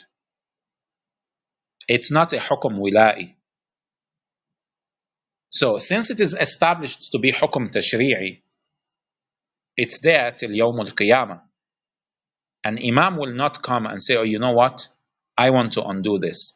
And of course, I will give a challenge to the Agha Khanis. If you can give one example whereby the first 6 imams, whom we both believe in, if you can just give me one example whereby these 6 imams, alayhum salam, they actually abrogated a hukum tashri'i of the Prophet, they changed the tashri' of the Prophet, and they brought something new, I will become like you. This is a challenge. Just one example you will not be able to find. You'll not find Imam Ali telling you not to fast, or Imam Ali telling you instead of 4 rak'ah, you should pray 6, changing the Sharia of Muhammad sallallahu alayhi wa alihi wasallam. You will not find this. And this goes to show, your deficient understanding when it comes to the tashri', or when it comes to wilayat tashri'iyya, and when it comes to the issues of fiqh, and the different ahkam which exist, the qada'i, the tashri'i, and the wila'i. So he's appealing to this article in order to defend his heresy when it's actually against him. I don't know if you guys actually listened to the ahadith I gave earlier on. I don't know if my voice was audible when I brought the ahadith from Al-Kafi. Brother Hot Sand.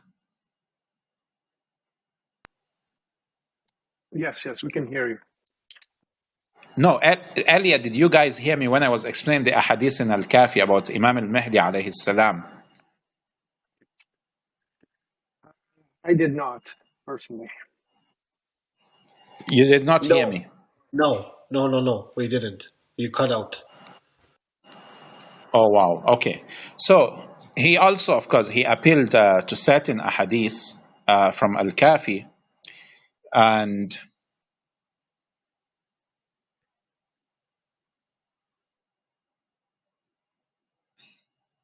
I will pin the link. Let me pin the link again.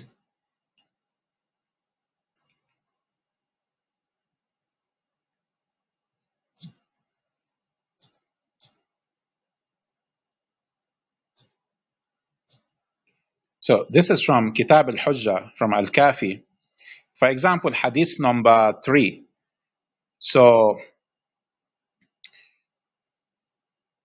Mansur ibn Hazim, who has said the following, I said to Imam Abu Abdullah alayhi salam that it confuses him that when he asks a question, the Imam gives an answer, then another person comes and he gives a different answer. The Imam said, we answer people in larger and reduced forms.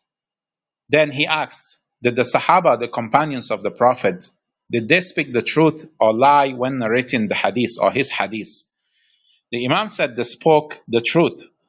Then he said, why do they have differences? The Imam said, have you not considered the fact that a man will come to the Prophet and ask a question and will give him an answer, and then he will answer another person in a way that will abrogate the previous answer?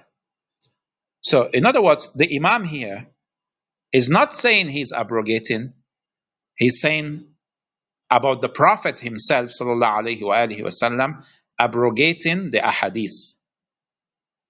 Now, based on the definition that Khalil gave from the Quran, that a prophet and a messenger, they were actually given news and warning of punishment, while the Imam, alayhi salam, he's a guide.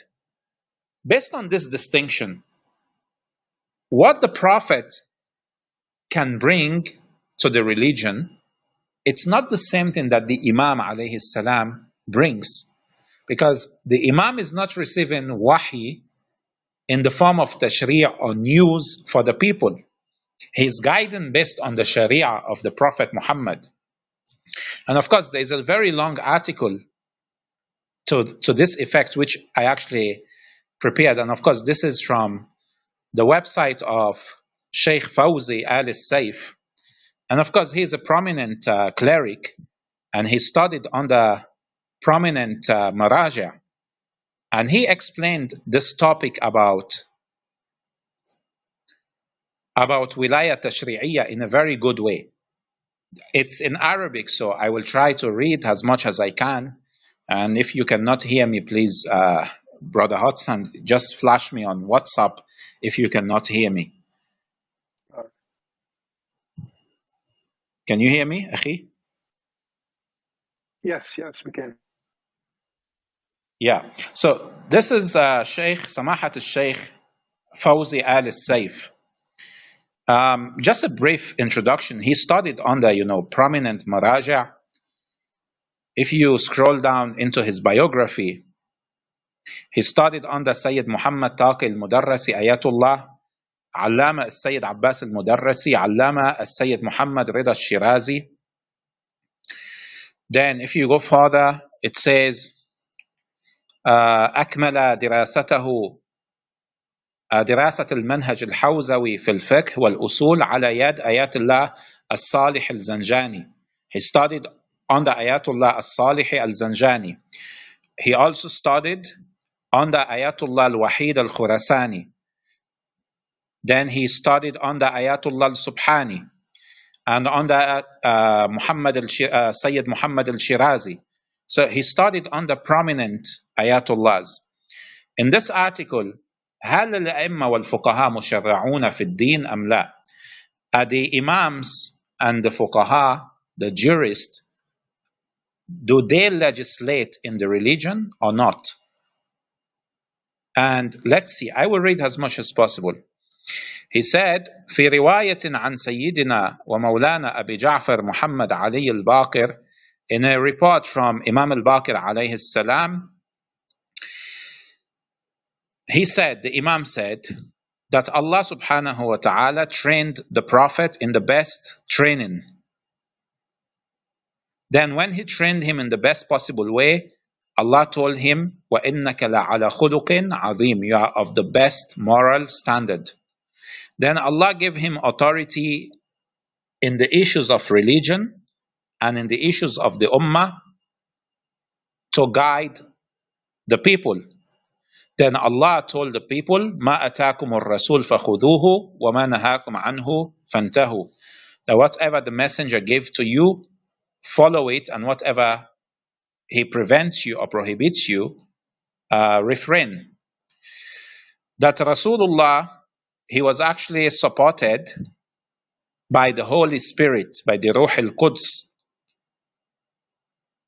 and he does not make mistakes. And Allah said that if you follow the messenger, you have followed Allah. Then the Prophet ﷺ, he gave this command to Imam Ali, and he trusted him. And the people betrayed this trust. And the Imam said, he said, we love you because you say what we say and you're silent over what we are silent upon. And we are between you and what Allah has stated. And you're upon goodness if you follow us. So this is the statement of Imam al-Baqir. So the Shaykh went on to say, سبق أن ذكرنا أن المشروع الحقيقي هو أن المشرع الحقيقي هو الله. Said we have stated previously that the true legislator when it comes to matters of religion is actually Allah subhanahu wa ta'ala. Allah, He is the one who legislates. He is the true legislator. وأن أي شخص يتقدم في هذا الميدان من غير إذن الله عز وجل يكون متعاطيا ما ليس له. That anyone who gives himself the power to legislate without the permission of Allah subhanahu wa ta'ala, he is actually interfering in what does not concern him. Sorry, am I audible? Yes, yes. طيب. So he goes on to say, وَيَكُونْ مُفْتَرِيًا عَلَى اللَّهِ, and it will be that he is lying upon Allah in his religion. ثم ذكرنا بالنسبة لرسول الله صلى الله عليه وآله هناك قول واسع من حيث القائلين به في أنه صلوات الله عليه له حق التشريع الجزئي المحدود.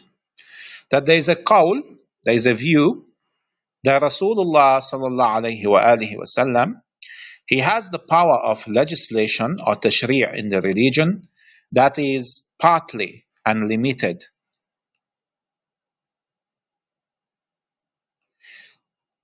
وقد شبهه بعض مراجع الدين كما في تقريراته وبحثه شبهه بما هو عند المعاصرين أن هناك في دول العالم شيئين أحدهما مثلا قانون أساسي للبلد يضع الأنظمة وهناك شيء آخر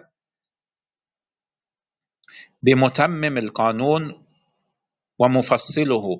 So he said there is a marja who actually compares the power of the Prophet to modern day states, that there is a law which establishes the state and its structures, and there is a law which actually facilitates the foundations of the state. That's the practices, maybe the rules and all that. So this is how the legislation of Rasulullah sallallahu alayhi wa alihi works. بعض العلماء شبه تشريعات رسول الله بما هو متمم القانون الأساسي ومفصل الفصول القانونية. لا أن النبي مثلا يأتي فيشرع شيئا أو شيء مبتكرا. So the Prophet, some scholars have said that he actually gives the details of the law. Not that, he comes and he formulates something like, something completely new. وَإِنَّمَا شَيْءٌ أَصْلُهُ مَوْجُودٌ كَالصَّلَاةِ. But it's something whose fundamentals or foundations exist, like the salah. فَيُشَرِّعْ فِي هَذِهِ الصَّلَاةِ كَيْفِيَّاتٍ مُعَيَّنَةٍ. So he will actually legislate a certain parameters of the salah or of the ahkam, of specific ahkam. And this is the view يستدل أصحابه بعدد من الروايات المعتبرة ويقولون أن ذلك من الله من أجل إظهار منزلة رسول الله وعظمة شأنه. So this position by Allah subhanahu wa ta'ala is for Allah to make apparent the position or the status of the Prophet, and for him, to give him some dignity in the religion. ومن جهة أخرى اختبار طاعة الخلق لرسول الله في هذه التشريعات. And of course, this is something that Khalil himself mentioned. He said the Agha Khanis, they have these changes so that they will be distinct from the other groups of people. So now, this is actually true about the Prophet, but this cannot be true for an Imam or your Agha Khan. So Allah is testing the people who will follow the Messenger sallallahu alayhi wa alihi wa sallam. وتم الحديث في ليلة مضت عن هذا الموضوع، عن هذا الرأي. رأي آخر في هذا الموضوع يقول أن النبي صلى الله عليه وآله في كل حالاته هو مبلغ ورسول وناقل وليس من شأنه أن يشرع، وأن ما صنعه في الصلاة والزكاة وسائر الأمور هو تبليغ من الله وهو نقل عن الله عز وجل. And of course there is a view that Rasulullah, he is simply a muballigh, he is actually a preacher, and even when it comes to the salah and the zakat and all that and everything that he made, this is just Allah subhanahu wa ta'ala giving him the message to deliver to the people. It's not like Rasulullah was legislating from himself. It's based on wahi. Then he went on to say, he went down, there is down the highlighted in green. He said, بالنسبة للمعصومين عليهم السلام هناك قولان وتوجهان. In regards to the ma'sumin, there are two positions and two statements in regards to, can they legislate. He said, ما ثبت للنبي صلى الله عليه وآله وسلم من أمور فهو ثابت للأئمة. So whatever is established for the Prophet is established for the ma'sumin, except where there is, specific exceptions. فعلي عليه السلام هو نفس الرسول. Ali is the nafs of Rasulullah, and also the ma'sumin, they are also like the Prophet. And there are narrations about this is actually many. ما ثبت لرسول الله ثبت لنا. That what was established for Rasulullah is established for us. إلا بعض الأمور المستثنيات مثل النبوة, except certain issues like nubuwah. For example, Rasulullah said in Hadith al-Manzila, إلا أنه لنبي بعدي. مثل نزول الوحي بنحو الذي كان ينزل على رسول الله. Like for example, the descent of wahi or revelation, the way it used to descend upon the messenger of Allah. This is specific to Rasulullah.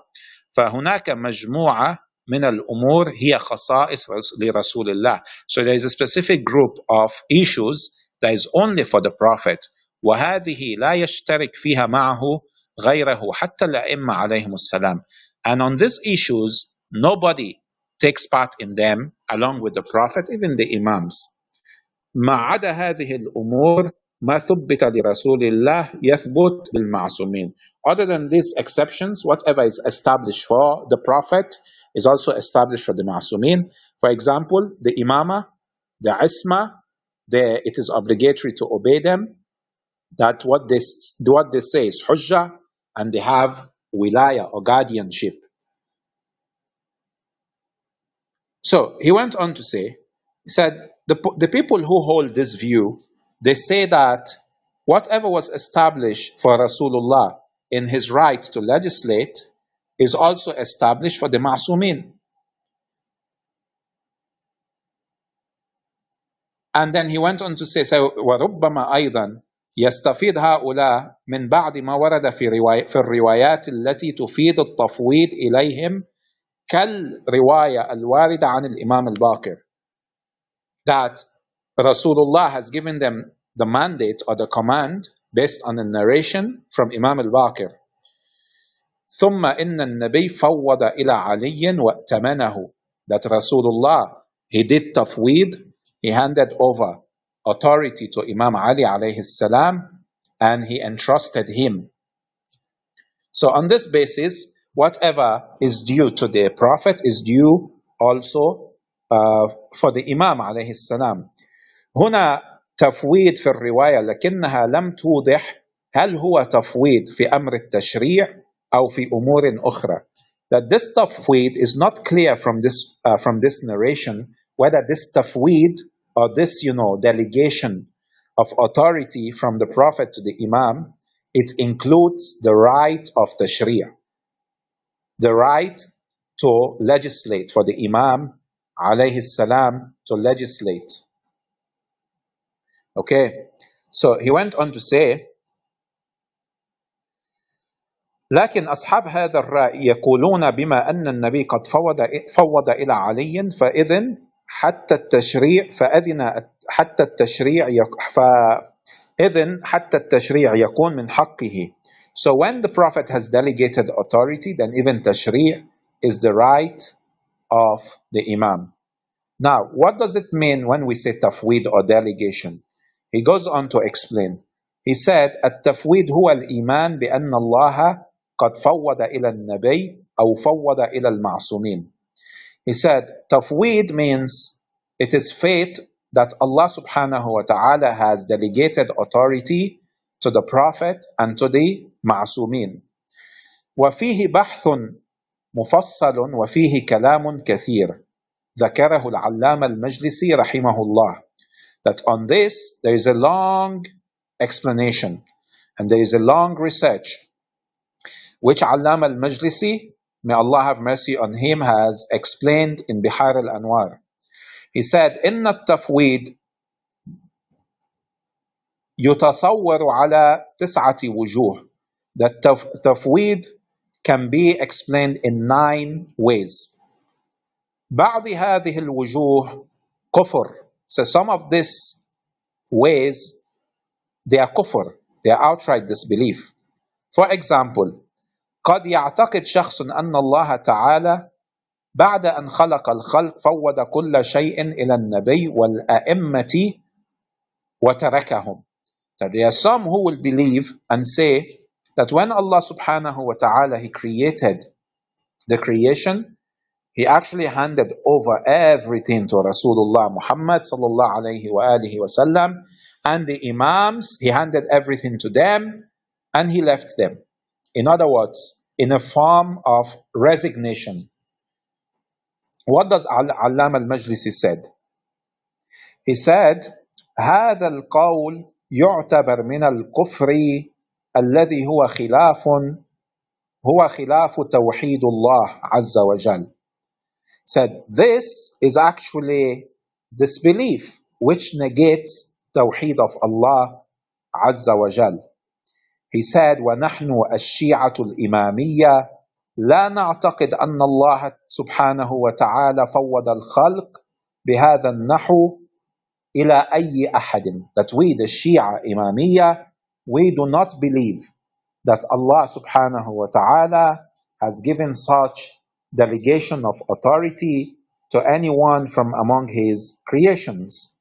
لأن الله هو الخالق الحي القيوم المتصرف الأمر الناهي الآمر الناهي المتصرف الأمر الناهي. وهناك أنحاء أخرى من التفويض مقبولة كما ذكرنا. And there are other ways of delegating authority that are acceptable. Okay, so this is in regards to tafweed, delegation of authority to the Prophet and the Imams. Now, he went further. He said, he's still explaining. I think this is very long, so I will go straight to the point. In yellow, if you scroll down, he said, إذا كان الإمام لم يثبت عنه حق التشريع هل يثبت للمأمون أو المجتهد. Okay, let me read further a bit up, because before I reach to that point, there are some important points that need to be mentioned. Under al-qawl al-thani, under the second saying, يذهب إليه كثير من مراجع الدين المعاصرين ويذكرونه في أبحاثهم العالية حيث يقولون. Sorry, can you hear me still? Yeah, loud and clear. Thanks. So he said, many of our scholars or maraja, they actually go in their research to say that the A'imma, the Imams, they have a high station, and obeying them, or the obedience over the creation which they have, it is established. And likening them to the Messenger of Allah is correct. Just as we have mentioned on Isma and Imama and the Hujjiyah of their statements and the obligation to follow them and of those kind of issues. But لكن لم يثبت أنهم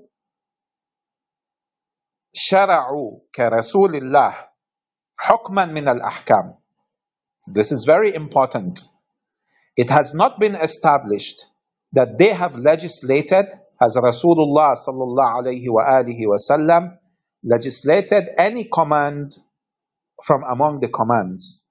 So when it comes to hukum tashri'i, when it comes to the command of the religion, it is not established that any of the Imams, they have actually legislated the way Rasulullah sallallahu alayhi wa alihi wasallam legislated. The Imams did not legislate.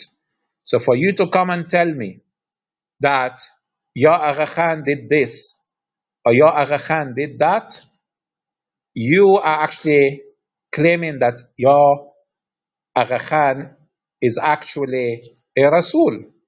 And this is something that the Shias do not say.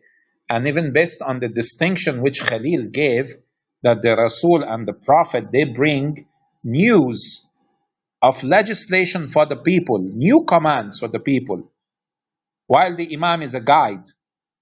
This is something that the Shias do not say. So the basis for going to say, your Agha Khan is actually doing tashri', you don't understand how tashri' works. Now, even if we say the Imams have wilayah tashri'iyah, the explanation for that is coming, what it means. But did they do tashri' the way the Prophet did tashri'? The answer is no, they did not. And even you made the distinction that the Prophet do tashri' or they are bringers of news and warning of punishment. The Imams are guides. They guide based on what the Prophet and the messengers have brought. Now, if they are going to do tashri', there's a specific type of tashri' in a way that they will do, which is explained in this article by the Shaykh. So you have actually mixed up the hukum al-wila'i, which is the governmental command, the hukum tashri'i, which is the religious command, and the hukum qada'i. This is what Khalil has done. He mixed up these things and then he appealed to the article of Ali Safdari, the Sayyid, may Allah preserve him. And then he said, oh, you see, because there is hukum wila'i, there is governmental command, which is circumstantial, and depending on the circumstances, they can change. So, well, this is the same thing as, hukum tashri'i. Well, for example, the salah, or the shape of the salah, the form of the salah, this is something actually that is hukum tashri'i. This is not hukum qada'i. This is not hukum wila'i. So he's misrepresenting the Agha Khanis into thinking, in deceiving them, trying to delude them into thinking that, well, even the 12ers, they have this, but, this stupid 12ers, they don't know anything. No, wallah, we know. He is not stupid. He is deceiving you people. He is deceiving you people in order to, continue to put a veil over your eyes. Tayyib, let me continue reading here. He said, لم يثبت أنهم شرعوا كرسول الله حكما من الأحكام. So it is not established that they did tashri' as Rasulullah did in any of the ahkam. وما دام لم يثبت لهم فلو كان ثبت لهم لعرفناه. So as long as it has not been established for them, if it has been established that they did tashri', we would have known it. كما ثبت لنا أن النبي فعل في الصلاة كذا وفعل في الزكاة كذا. Like we know, for example, that Rasulullah Muhammad sallallahu alayhi wa alihi wa sallam, Allah prescribed to him the salah, and then the salah, the asl of the salah was 2 rak'ah, and Rasulullah, for example, made the salat al-duhr 4, the salat al-isha 4, and so on and so forth. But the Imams, we don't have such examples. And the same thing about the zakat. وَفَعَلَ فِي الْخَمْرِ كَذَا وَفَعَلَ فِي الصَّوْمِ كَذَا. And he did on the issue of forbidden khamr and and also in legislating the fasting. فكما جاءت روايات معتبرة على أن النبي مارس حقيقة التشريع المحدود والتفصيلي. He said, it has come to us through narrations, reliable narrations, that Rasulullah, he actually engaged in legislating in a limited sense and a specific sense. فثبت لنا هذا الأمر بالنسبة للمعصومين أنهم لم يشرعوا. It has also been established for us about the ma'asumin that they did not do such legislation. Unlike the Prophet, the ma'asumin or the Imams, they did not. حيث لم نجد رواية تقول أن الإمام الفلاني قد أضاف هذه العبادة أو أضاف فيها شيئا. We do not have any news or any report that this Imam, he actually added onto this act of worship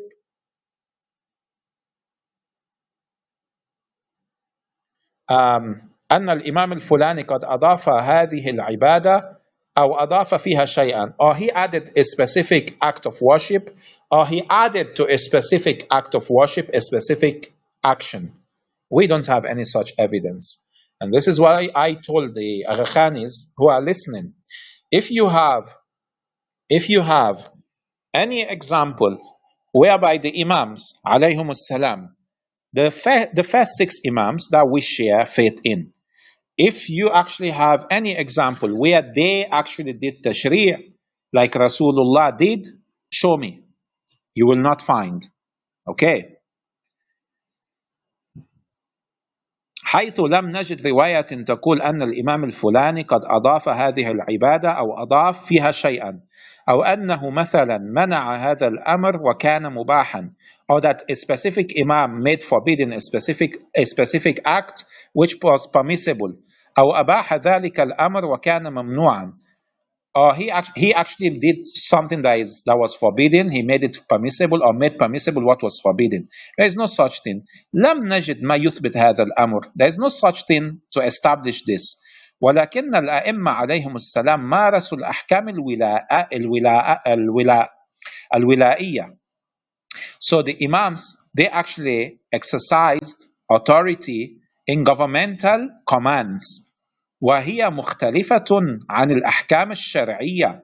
And these commands of government or leadership, they are different from the أحكام الشرعية or the commands of the religion or the أحكام, the commands of the Sharia, the general commands العامة, the general commands that are عامة, الدائمة, which are permanent. So the تشريعية, the حكم التشريعي. If you go, for example, to the article of Ali Safdari, he categorized them. Said there is what? The hukum tashri'i, the hukum wala'i, and the hukum qada'i.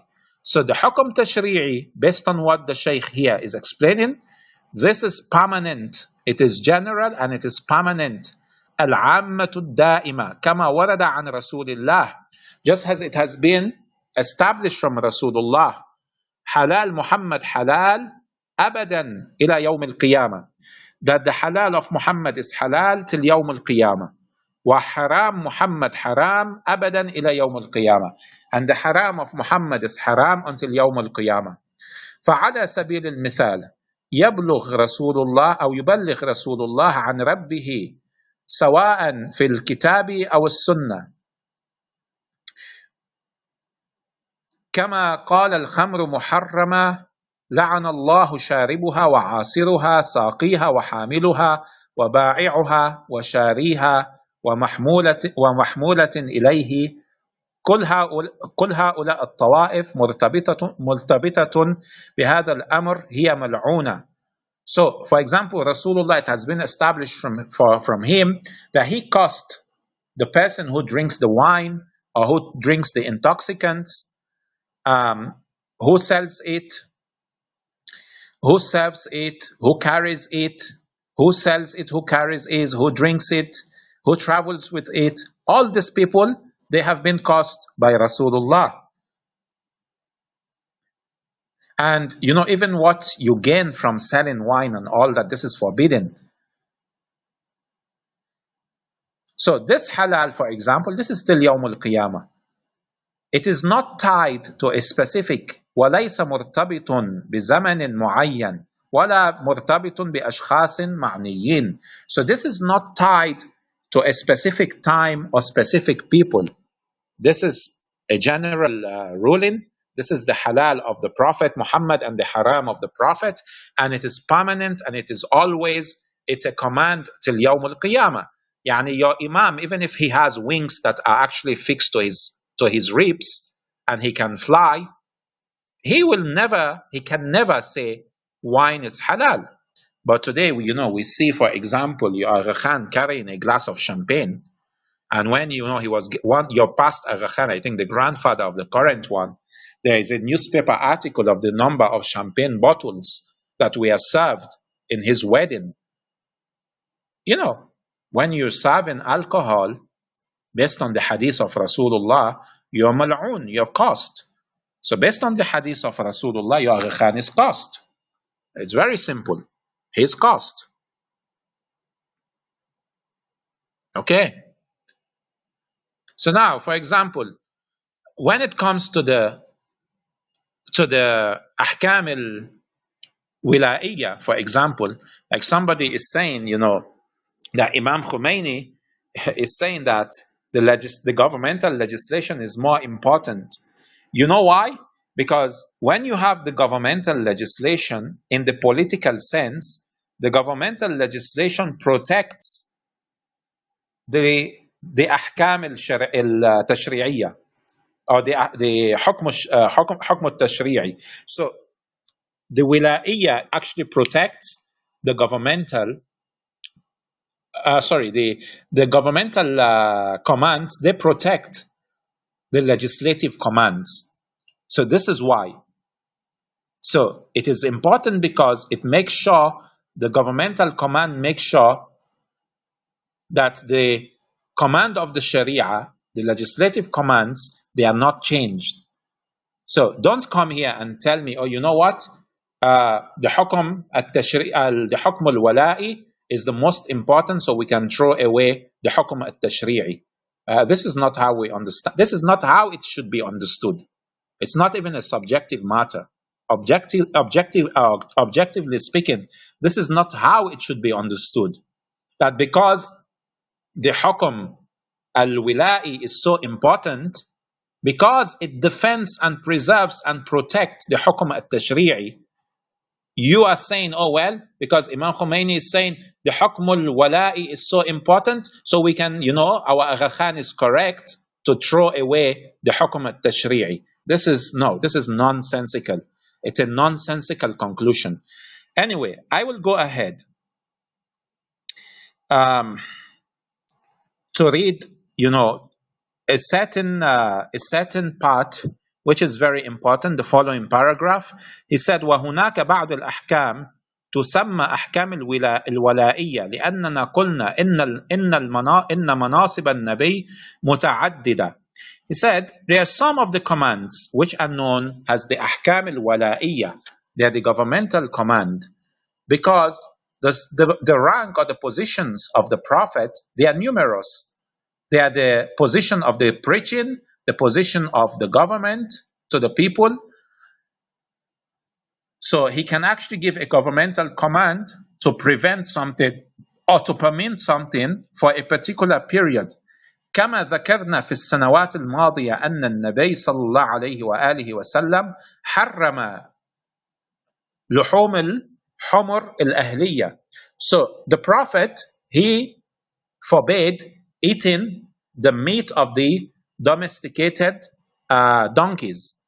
وقد يقول أحد الأشخاص أن هذا الحمار حرم النبي لحمه ومنع من ذبحه. إذا نظرنا لذلك نقول ما دام أن النبي حرمه معنى ذلك أنه محرم إلى يوم القيامة وهو من تشريعات النبي لأنه لم يذكر في القرآن. He said, somebody can say that because the prophet, he made forbidden the meat of the donkey, so this means, this is the haram of Muhammad, so therefore it's actually forbidden till Yawm al-Qiyamah. Now, look what the Shaykh explained further. He said, but this was not the case. He said, ولكن يأتي الإمام الصادق عليه السلام فيفسر لنا ما الذي صنعه رسول الله. Said Imam al-Sadiq explained to us what Rasulullah did. ويقول لنا أن هذا الحكم ليس حكم دائم للزمان والمكان. That this ruling or this command is not a ruling and command that is for all places and times. وليس إلى يوم القيامة. It's not till يوم القيامة. وإنما هذا الحكم هو حكم ولائي. But this حكم is the command of government. وكان خاصا بطرف خاص. And it was specific for a specific time of people. وهو أنه عندما فتحت خيبر وانتصر النبي على اليهود كان خيبر تبعد حوالي 120 إلى 130 كيلومتر عن المدينة. وحينما انتصر المسلمون أخذوا غنائم كثيرة وكانوا يحملون هذه الغنائم على الحمار. So when they conquered Khaybar, Khaybar was about 120 to 130 kilometers from Medina. So they needed these donkeys for them to actually transport the booties of war that were taken in their victory over the Jews. So Rasulullah prevented the people from killing the donkeys. So there was a specific command for a specific time and place, depending on the circumstance and depending on the need for this action not to be carried, for the people not to slaughter the donkeys. It is not because the donkeys have been made forbidden till Yawm al-Qiyamah for consumption. So this is something our Agha Khani people, they do not understand. They mix up the hukum wala'i and the hukum tashri'i, and they say, everything is abrogation. No, it's not abrogation. So he goes on to explain that it's because, the people needed the donkeys to be used based on the hadith of Imam Sadiq alayhi salam. Then there is even a specific part where he explained, for example, about the salah. He said, وَهُنَاكَ فَرْقٌ فِي إِضَافَةِ رَسُولِ اللَّهِ إِلَى الصَّلَاةِ رِكْعَاتٍ حَتَّى أَصْبَحَتْ صِيغَةُ الصَّلَاةِ من ذلك الوقت إلى يوم القيامة. So when Rasulullah added the rak'at onto the prayer, onto the prayers, the 5 prayers, he said this is different. This is hukum tashri'i. And this means that the salah has become what? It has become fixed till yawm al-qiyamah.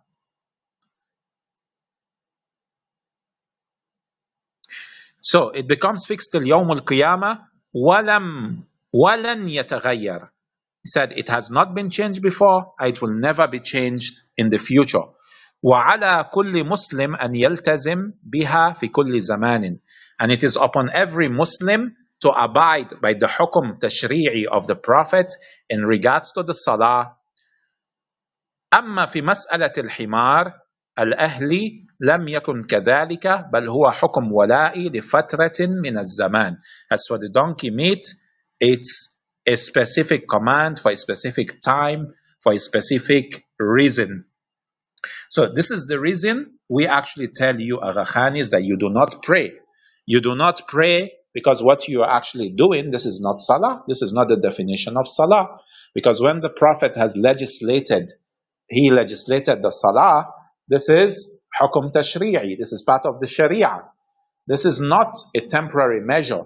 It's not something that is changeable. And this is seen in the fact that the Imams, the 6 Imams, we believe in, who were alive for over 100 years, they never made any changes, at least. And of course, our remaining 6 Imams, from Imam al-Qasim to Imam al-Mahdi, alayhimus salam, they also never made any changes.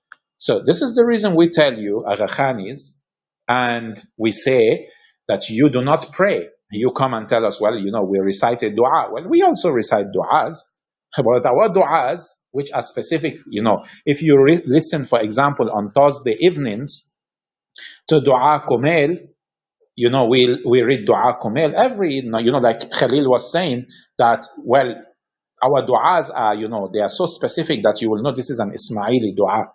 Well, yeah, we have specific du'as, which we also recite. And if you listen to them, you will know these are Ithna Ashari Shi'i du'as. But this does not mean we have used these du'as to replace the salah. You can still go about, reading those specific du'as without changing the salah. So basically, you do not pray. So our accusation against you, or our claim against you, is actually correct, is actually established, because you have thrown away the command, the legislative command, the hukum at-tashri'i of Rasulullah. You've thrown it away and you have replaced it with a so-called dua, as if your own Agha Khan actually receives wahi on tashri' that Rasulullah used to receive. He's receiving, he's receiving news. He's a bringer of news and warning of punishment, as Khalil explained himself using the Quranic verses, that the Nabi and the Rasul, he is a Nadir Bashir, he is a Bashir al-Nadir who brings news for the people and warning of punishment for the people, while the Imam is a guide. So who gave the authority to your Agha Khan to be, a bringer of news for the people? None of the Imams, from Imam Ali to Imam as-Sadiq, none of them said, Qala Allah Ta'ala, Allah has said in the form of a new legislation or a new news that, what? Allah has said that you people should do this or that. They never did this. So this is why we say you are actually on the batil. You are not following the deen of Muhammad. You're not following Imama the way Imama is. Okay? And if there is actually any person in the audience, we don't compare Wilayat al-Faqih to the Imam. The Wali al-Faqih is not an Imam. He's not a Ma'soom. You just actually hiding, covering your face, using your fingers. You're actually guilty. And this guy, I'm actually sensing this from the people who are commenting on the room chat. But anyway, this lesson today and the article earlier on that was pinned from Sayyid Ali Safdar or Safdari, this This is a good lesson for the Agha to understand the different commands, the wila'i, the tashri'i, and the qada'i, so that when Khalil next time comes to deceive you and say, oh, well, even the 12ers believe in abrogation, you will slap him and say, get out from here. This is not what the 12ers believe in. Okay. Then there are specific, of course, ahadith, which he actually cited. For example, this hadith. So this is from Kitab al-Ghaibah of al-Nu'mani on the Al-Qa'im's aspect and deeds. So in this hadith, if you go to hadith number 15, so it says, Al-Hasan bin Harun had once said, once I was sitting with Abu Abdullah as-Sadiq when Al-Mu'alla bin Khunais asked him, will Al-Qa'im, when he appears, act the way in which Ali has acted? He said, yes, he will. Ali alayhi salam has acted with leniency and forgiven because he has known that his Shia are going to be controlled after him. But Al-Qa'im, when he appears, he will kill and capture because he knows his Shia will not be defeated after him forever. So if you go up further, it says, about the Imam alayhi salam bringing something new, like bringing a new religion or something of that sort. Like if you go to hadith number, under this same chapter, hadith number 16, of course, this is something that the Mukhalifin, the Agha and the Salafis and Sunnis, they try to say that, oh, Imam Mahdi will bring a new religion. No, this is not what it means. But let's read the hadith. It says, Abu Ja'far alayhi salam said, Imam al-Baqir alayhi salam said, when Al-Qa'im alayhi salam rises, he was asked, what will he do to the people? He said, he will annul all that has been established before him, as the Prophet has done, and he will resume Islam anew. So, in other words, he will punish Abdullah bin Ubay because his fear. Because after Imam al-Mahdi alayhi salam, there will be no taqiyya, there will be no fear, there will be, nothing of, defeat for his followers, for the Shia, basically. So this is what this hadith actually says. And of course, there's another hadith which the snake actually appealed to. He tried to actually distort. He tried to distort another hadith. And this is from Al-Kafi, from Kitab al-Hujjah.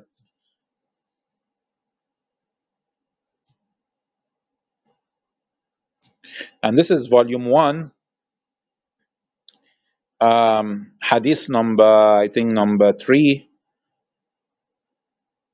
number 2 and number 3.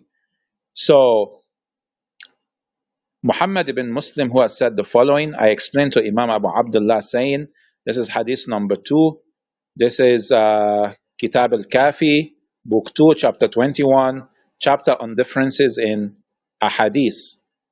So if you go to the hadith number 2, it says Muhammad ibn Muslim, who has said the following, I explained to Imam as-Sadiq alayhi salam, Abu Abdullah, saying, what is the matter with people who narrate from so and so from the Prophet, whom they do not accuse of telling lies and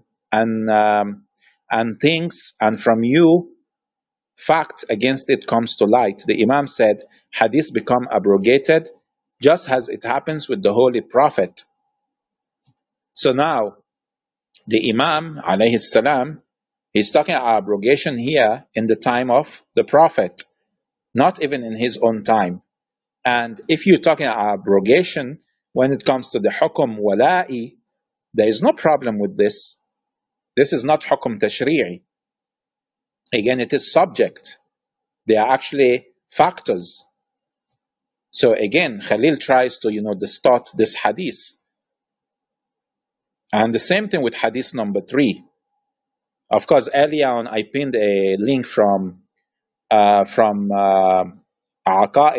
which actually explains this hadith. Anyway, I will just move on because I've treated so far so many points. I will touch on the remaining points. I believe on the issue of the items of the Imams that he inherits from the Prophet. I've dealt on this. Khalil tried to say, well, who can validate whether these items are actually from the Prophet? Well, at least, even if they cannot be validated, at least the descent of your Agha Khan cannot be validated. But at the same time, he has not ceased from claiming to be a descendant of the Prophet. Okay, so at least he should claim, in accordance with the hadith of Imam al-Sadiq, that they have the weapons of the weapon of the Prophet, they have his turban, they have certain items. At least he should, nonetheless claim that they actually possess these things. The Agha Khans, they don't possess them. But at least, just to lie in order to make your so-called imamate to look, for it to look some way as a normal imama, you should claim that you have these items, even if you cannot provide them in public. Even though the previous imams, alayhim salam, they actually provided those items. They provided those items they showed their companions. Even if your Agha Khan cannot come in public, at least he should come, debate one of our shuyukh or our sayyids, and see if he would actually survive the test of knowledge. He wouldn't. That's why he's always hiding under, hiding behind, hiding behind whatever helpers he's having, and edicts and all that. Have you ever seen him, come out publicly to preach? Isn't his job to guide the people, to guide humanity? Has he guided humanity? Has he placed the hujjah upon the people? Or is he only interested in rearing horses and collecting khums and riding yachts with beautiful ladies? This is the only thing he's doing. Otherwise, if his own headache is to guide me and to guide the people, he should actually come out. Okay? He should come out and do his job. At least, if you are asking me, has your imam done this? Now your tongue is getting long, and this is why I'm cutting it for you guys, because you're so stupid. You cannot differentiate between one who openly says he's an apparent imam. Your imam, your Agha Khan, he's not in ghaiba. He doesn't cease, your Agha Khan doesn't cease riding on yachts with naked women. Okay? He doesn't cease from doing that. He's not in ghaiba. My imam is in ghaiba. Tayyib, your imam is not in ghaiba. Has he carried out his responsibility? You saw I read to you numerous ahadith. When my imam comes, he will rise with the sword. And he will be so strict with his opponents that because he will not be afraid that his Shi'as will ever be defeated again. But your Agha Khan, he's not in ghaiba. He's a parent. And he's not doing the job of an imam. Like Imam al-Baqir, Imam al-Rida alayhi salam, he engaged in debates. Imam al-Jawad alayhi salam, the ninth imam, he also engaged in debates. Even when he was a child. Your so-called apparent Agha Khan, has he done that? He hasn't. What is he doing? Tayyib, let me go on. He said, the Nas for Imam al-Kazim is not historically sound. Now, who determines what is historically sound? Now, some people might say the Prophet Muhammad sallallahu alaihi wasallam, his existence, proving his existence is not historically sound. Do we need, some Harvard professors to determine what is historically sound or historically not sound? Of course, that's a stupid argument. He said, the Nas for Ismail is reported by both Ismaili and 12 sources, while that for Imam al-Kazim is only in 12 corpus. Now, I will demand you show me in 12 sources where are these reports that amount to nas for Ismail. I want to see the nusus. Provide them. I want to see them. If you have them, bring them. Okay. You should bring them.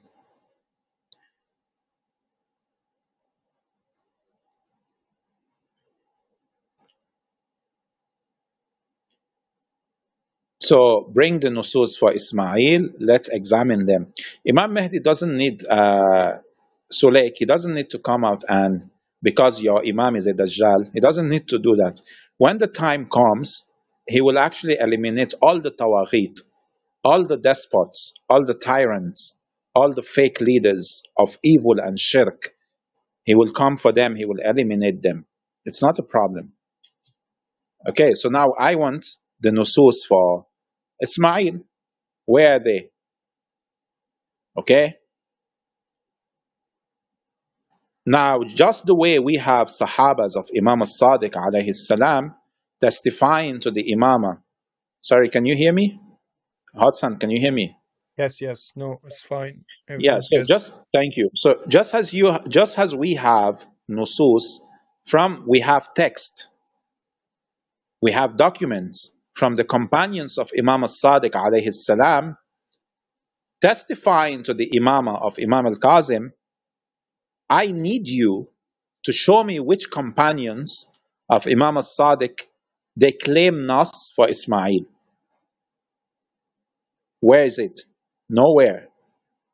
It's what, some lay ghulat, like Abu al-Khattab, your founding godfather, they claimed, and he's a mal'oon, by the way, the Imam cursed him.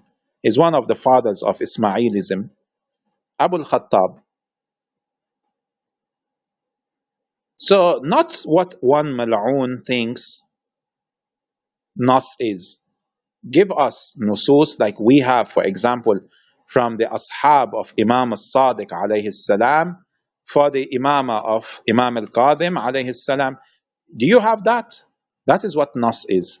When the companions, at least 2-3 companions who are upright, praised by the Imam, they come and say, I heard the Imam. He said, this my son after me, he is the Imam. He's quoting the Imam on appointing.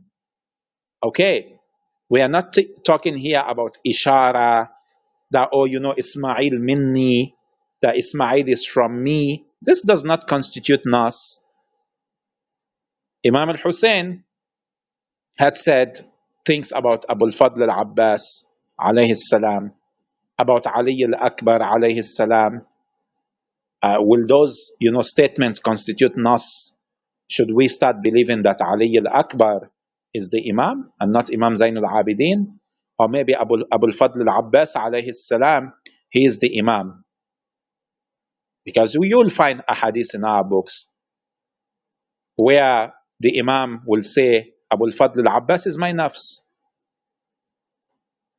Does it mean Abu al-Fadl al-Abbas has become an Imam? No.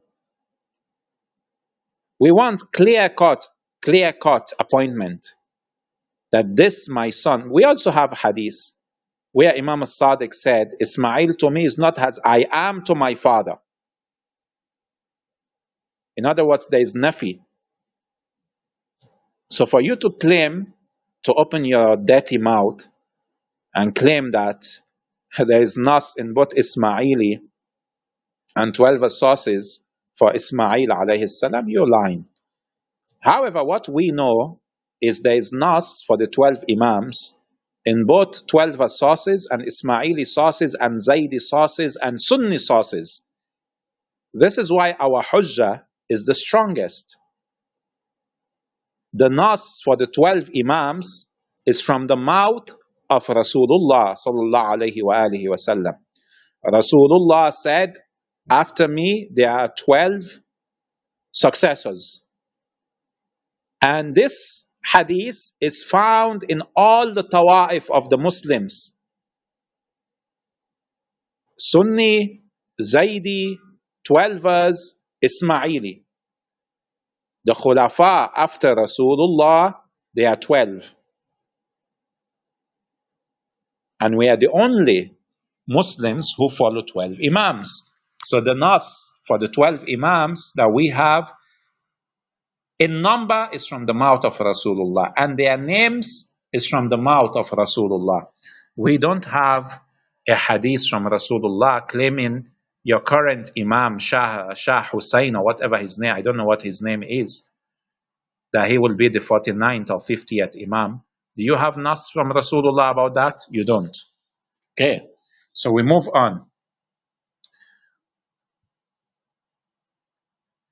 He said, the idea that Imam Kazim alayhi salam received a Nas is impossible if Ismail received a Nas. First of all, Ismail did not. There can be no change in who the Imam is. We agree. Otherwise, it means the will of God changes. True. Then he goes on with his tadlis and his dajjal and his nifaq and his ignorance. He said, this is bada. Said bada means Allah changes his mind. Well, in order to be, maybe let me try this on you. You believe Allah changes his mind because Allah in the Quran, it says, Al-yawma akmaltu lakum dinakum. So today I have completed my religion. Today I have completed my religion. I am pleased, and the religion was complete. But guess what? You need somebody after 1,300 years to inform you that God changed his mind. That instead of 4 rak'ah, don't pray. Read a dua. So you munafiq, you hypocrite, Khalil the snake and Dani, you believe that Allah changes his mind. Something our Imams will not and did not do, you said, well, no longer pray. Now just read dua. So basically, I will bring dua tawassul or dua al-ahd or maybe dua kumail or dua Abu Hamza Thumali. I will read dua and khalas. I no longer pray. MashaAllah. Which religion is this? Where did you get this from, Mr. Agha Khan? Is this from the Queen of England or from Judge Bush? Who gave you this wahi? Tayyib, we go on. So Yunus, the 12th brother, told him, said the hadith of the names of the Imams, of the 12 Imams, is mutawatir, is massively transmitted across sects of the Muslims. And people from different cities couldn't all have concocted a lie. So Khalil said, he's not here for polemics. And he doesn't accept their historicity. Subhanallah. So when he was talking about the Nas several times, he didn't see that as polemics. When Yunus injected him and told him that, you know what? We have people, for example, in Qum, narrating the hadith about the 12 Imams. We have people in Baghdad, people in Kufa, people in different cities narrating hadith about the names of the 12 Imams. They couldn't have gathered and concocted this. Okay? Then, because he cannot respond, he ran away. He said, I'm not here for polemics. When Yunus asked him, he said, where's the Nas for Ismail? He referred him to a debunked article, which, I already debunked, which I already, I folded with my left hand or left palm, and I threw it into the dustbin. The 10 episodes he was crying about. Of course, I made those 10 episodes because you have a website that is filled with lies, and I debunked every detail. So what do? You say, oh, go check that article when Yunus asked for the Nas. That article is filled up with lies. You should be fired, Khalil. If I am the Agha Khan, I will fire you. You did an awful job. You're deceitful. And it took, some random person on Clubhouse to actually debunk you. Then he went on, he said, LRX, brother LRX and myself, we claim Chandrat is a celebratory event. We did not. It was the ex-Agha Khani who said it was celebration. And the Ismaili or Khani called Kalim himself said they wish themselves Chandrat Mubarak. And the ex-Agha Khan, and the ex-Agha Khani mentioned about, the Agha Khan is performing during Chandrat Bollywood dancing, and that it is a cultural event. Then he mentioned, he said, he compared the Agha Khan changing the Salah to the change of the Qibla. No, you cannot compare the two. You know why?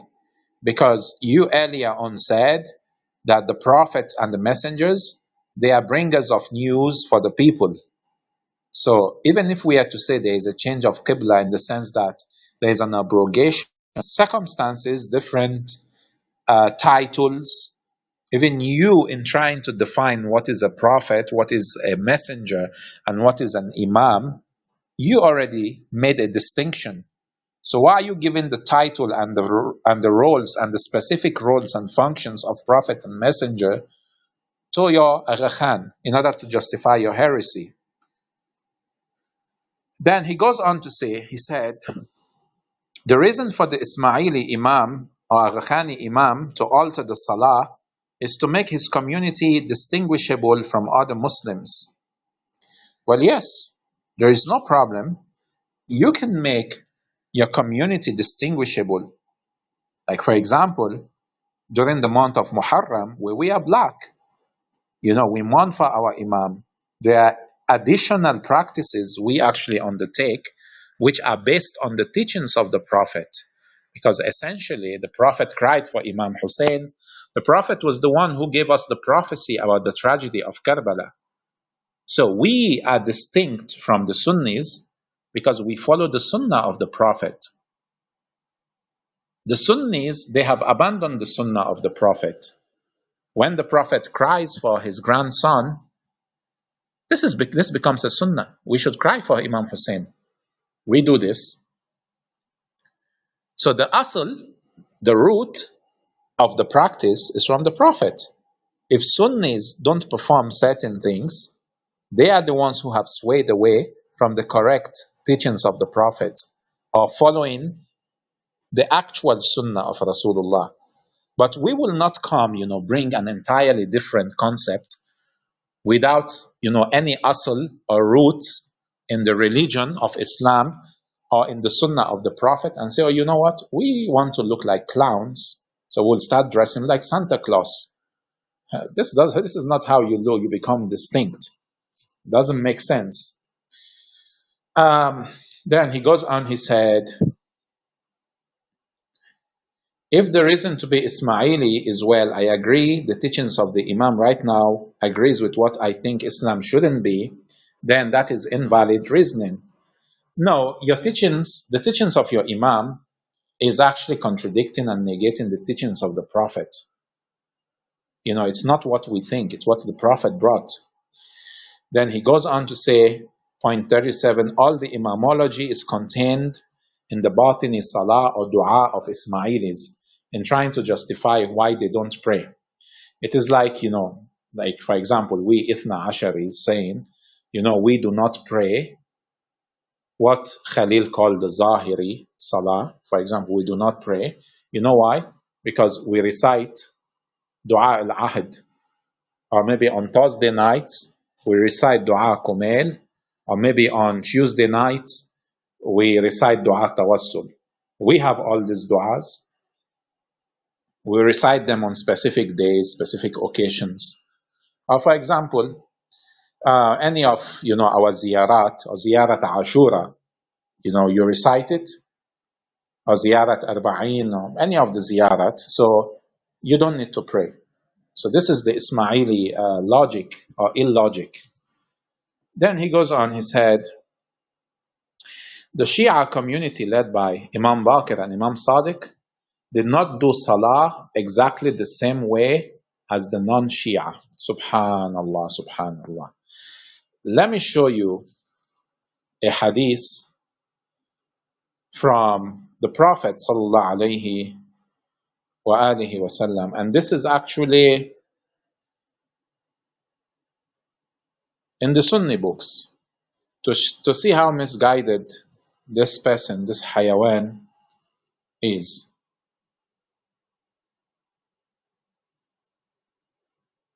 If you go to Bukhari, hadith number 530, okay, I will pin the first one for you.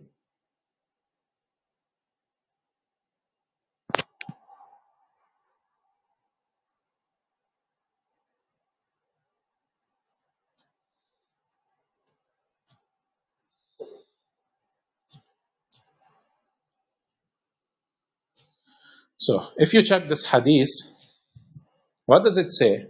Az-Zuhri narrated that he visited Anas ibn Malik at Damascus and found him weeping and asked him why he was weeping. He replied, I do not know anything which I used to know during the lifetime of Allah's Apostle except the prayer which has been lost.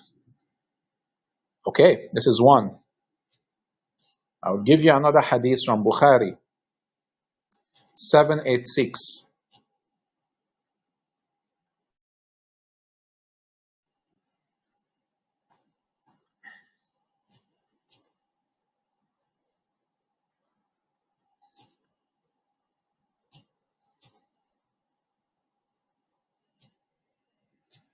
This is from Bukhari. Narrated, Mutarraf bin Abdullah, Imran bin Hussein and I offered the prayer behind Ali bin Abi Talib alayhi salam. When Ali prostrated, he said the takbir. When he raised his head, he said the takbir. And when he got up for the third rak'ah, he said the takbir. On completion of the prayer, Imran took my hand and said, this Ali alayhi salam, this Ali, that is Ali alayhi salam, made me remember the prayer of Muhammad sallallahu alayhi wa alihi. Or he said he led us in a prayer like that of Muhammad sallallahu alayhi wa alihi wa sallam.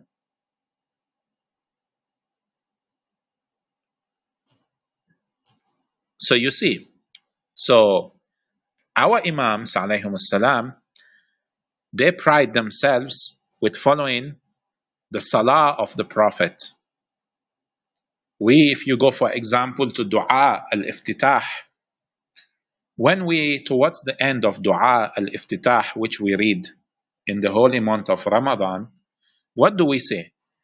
We pray for Allah subhanahu wa ta'ala to hasten the return of Imam al-Mahdi alayhi salam so that he will revive the Sunnah of Rasulullah Muhammad sallallahu alayhi wa alihi wa sallam.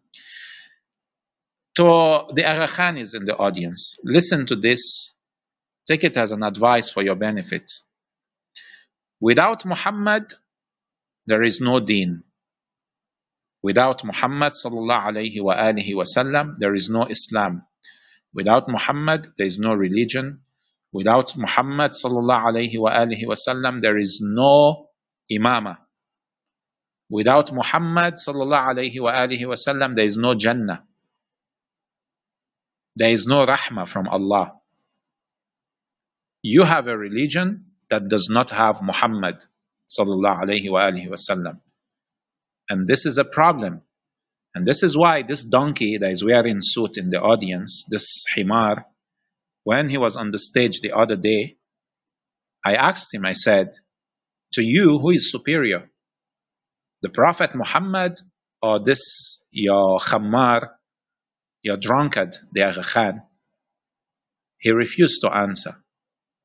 In the end, he suggested that the Agha Khan, to him, is superior to the Prophet. To the Sayyid, and the Sayyid recorded a voice note on WhatsApp, and he forwarded to us, and we played it in this room. We have touched on every issue he raised. It's left for Khalil. If he wants to escalate, he will be met with escalation. If he wants to change, it is better for him. I don't care if you become a stone worshipper. It's not my business. If you want to worship Satan, it's not my business. If you want to do like the people of Jahiliyyah, You want to make a god of dates, and then when you're hungry, you eat it. It's not my business. Lakum dinukum waliya din. But if you stretch your fingers or your hands and you touch on Shia hadith, the statement of our scholars, or you twist the ahadith of our Imams, those your fingers, I will use my tongue to chop them off. Figuratively, I will chop off your fingers. Okay, this should be a warning to Khalil. Just last week, this Hayawan, the Salafi, Farid, he got responded to in a disastrous manner. It was uploaded on YouTube. He was stripped naked. His ignorance was naked.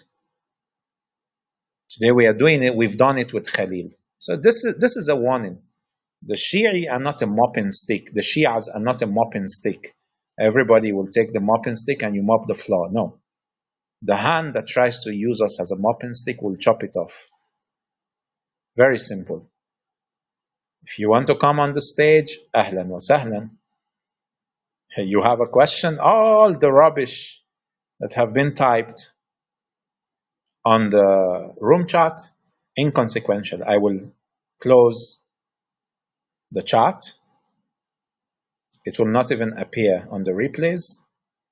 If you want to debunk or refute or argue or whatever you want to call it, or anything I have said, be a man, come on the stage.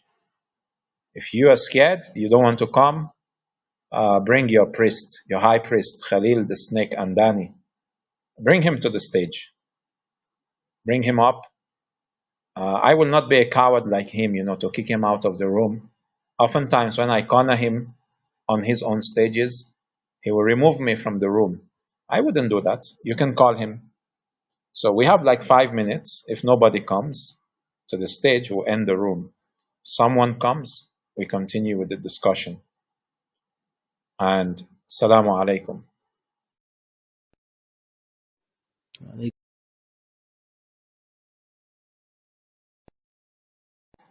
Inshallah.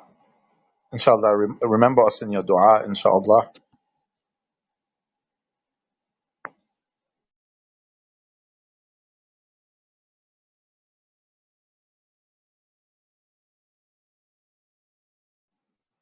So, if there is anyone in the audience you want to come up,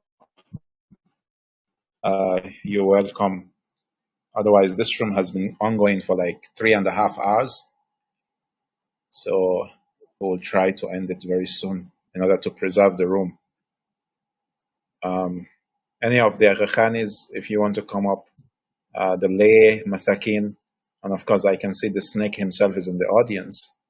If you want to come up, you're welcome.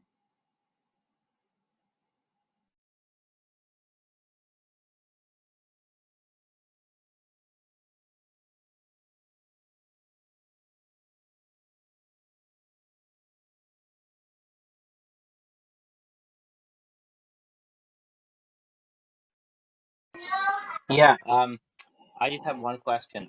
Just from the room title, are you saying that according to 12 or Shia, Ismailis are kafirs and not Muslims? Because that's what your room title implies. So are you takfiring us or what? Yeah, so first of all, to have kufri arguments or kufri beliefs does not entail being kuffar. But specifically, when it comes to the Agha Khanis, not the Ismailis, I think you should not generalize, okay, because there are Ismailis who pray, there are Ismailis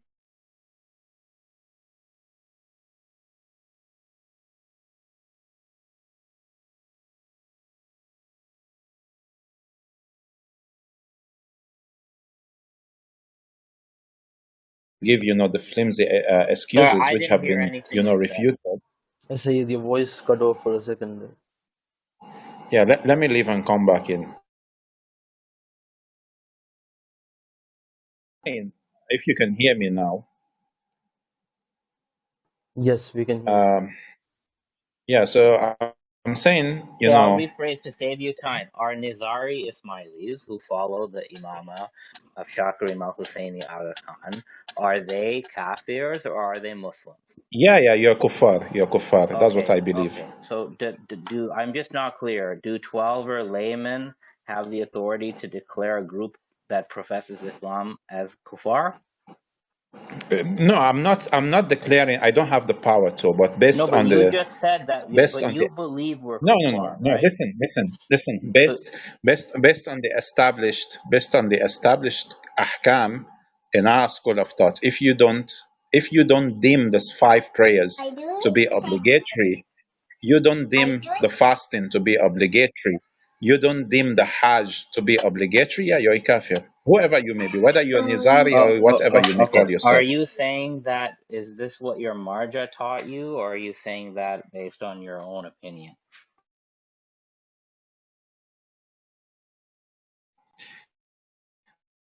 No. This is on the basis that based on the ahkam, No, again, there's no who's specific interpreting the there's no specific did fatwa, your I marja have say? I'm seen. just curious, bro. I'm not even going to argue with you about this.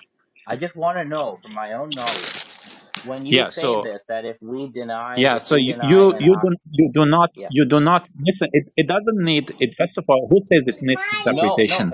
Who says excuse it me. needs interpretation? I'm You don't asking, pray, where are you you you're don't fast, articulating a view. you don't go Where to are you Hajj. getting it from? Are you getting it from this is your understanding, or did the marja say this? Who's your marja, by the way? Is it Should I get you? Khamenei Should I or get you? Yeah, Sistani?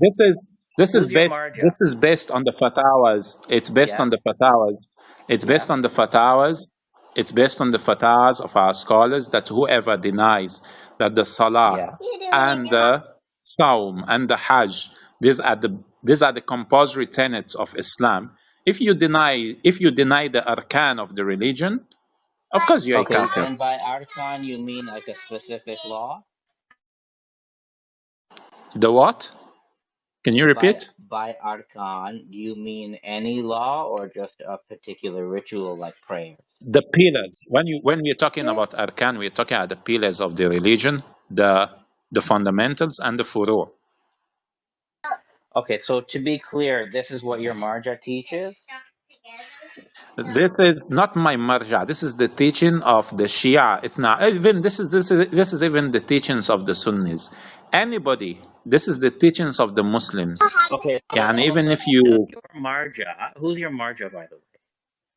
I don't know who it is. it doesn't matter. Even if you bring an akhbari here, he will tell you the same No, I'm thing. not talking about Akhbari. I'm talking about you, Rafid. So you follow, I'm Yeah, gonna guess, do you so follow no. Khamenei as your So marja? So the marja. does your No. marja agree Listen, with this ruling? listen to me. I don't follow. Okay, this divide and conquer you're trying to play here, you snake. Listen, it doesn't work with me. Look, I have Okay, a very simple so the question. marja. I'm not even arguing with what Yeah, so I'm not the even gonna marja I argue your follow is opinion. not I your just want business. some Let sources. me finish. Let me speak. Does your Let me marja, speak. who I assume is Let me Khamenei, speak. Let me does speak. Let Khamenei me speak. say, does Khamenei, Let me okay, speak. I'm happy to Let let me you speak, just speak. let me ask the question. Does You've asked the question.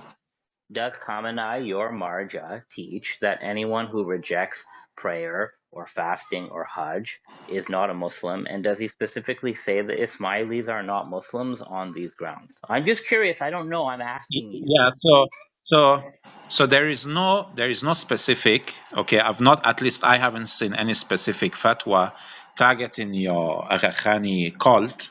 Okay, but whether Khamenei or Sistani or Sadiq al-Shirazi or whichever of our Maraja, anybody who denied the arkan of their religion, okay, like Salah, Saum, Zakat, Khums, and all this, when you deny them that these are actually obligatory practices of the religion, Hajj to Mecca.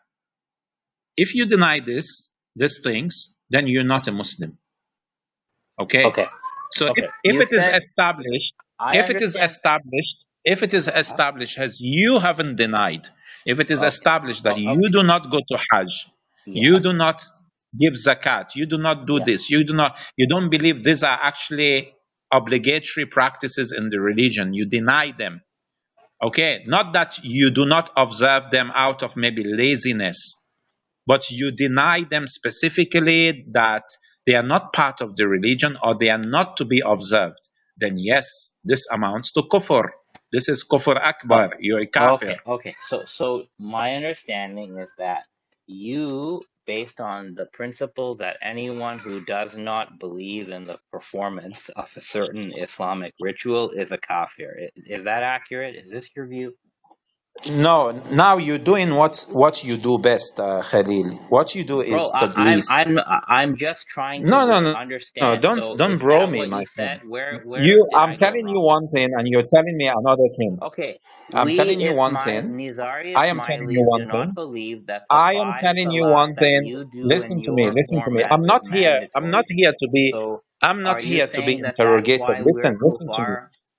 I'm not interrogating you. This Listen. is I'm your not room. here. I'm asking for a clarification. Yeah. That's So if anyone has to be interrogated here, it's you for actually, twisting our beliefs. For example, the issue of bada.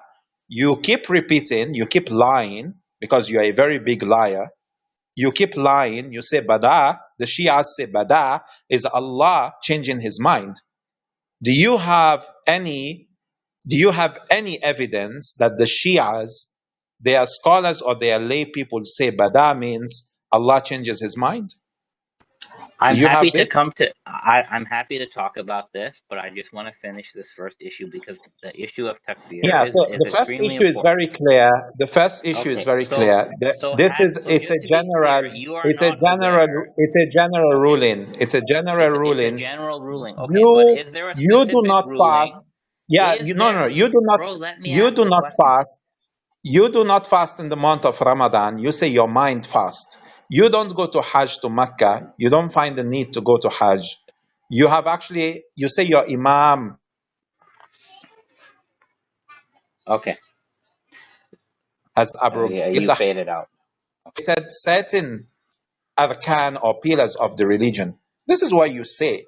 So this is why I'm saying that based on the teachings of Islam Okay, generally, so if you my deny friend, I the arkan understand of your Islam, view. you're I not a Muslim. understand what you're saying. Okay. If you're saying that if a person professes Islam, but if they deny even one of the ritual arkan, they're not a Muslim. That's what you're saying. And you think Don't that call this it a applies ritual. to Don't call it a Ismailis. ritual. Say a fundamental.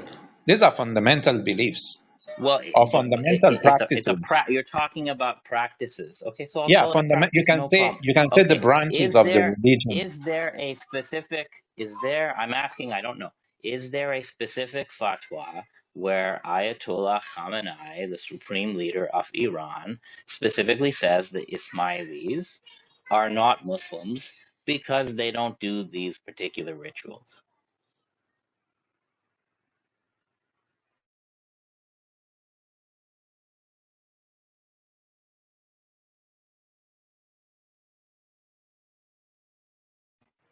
Did you hear me? I'll repeat it. Is there a particular fatwa from Ayatollah Khamenei, supreme leader of Iran, that says that the Ismailis are not Muslims because they don't believe in these particular religious obligations?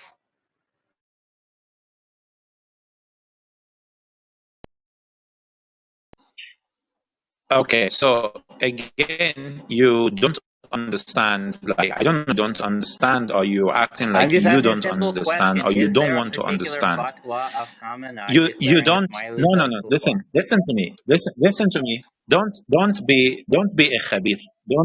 Don't be filthy. Listen, Khalil. Listen. Brother, Don't I try just to want be a yes filthy or a as no. usual. Okay. First of Is all, there I never you told prior you. said that you're not No, aware no. of it. So are you Listen to sure me. you're not aware of it? Listen to me. Listen to me. I never told you specifically. You keep shutting off for Okay. some reason. So my connection is really weak, but I can hear what you say. So if you would Okay, so allow me let to me speak. repeat just in case you misheard. Is there a fatwa of Ayatollah Khamenei, supreme leader of Iran, that specifically says that the Nizari Ismailis, who don't do these religious obligations you speak of, are not Muslims on those grounds?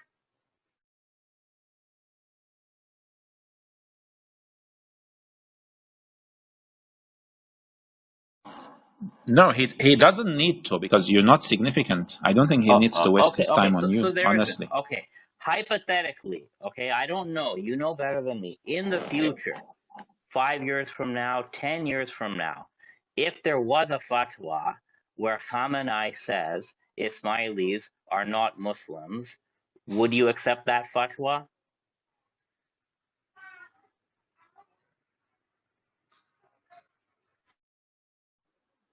Sayyid, I don't see the point of his questions. Look, Just, you just let, I just don't, really let me don't finish. understand. Did you hear me? don't need any mother to release You don't need any marja. the Okay. fatwa to say, Hypothetically, some in say 5, 10 in the Salah future, we if observe, but some, Khamenei, okay, if Khamenei said in a fatwa that the Nizari Ismailis are Muslims, even though they don't perform these obligations, if he says they are Muslims, will you change your view?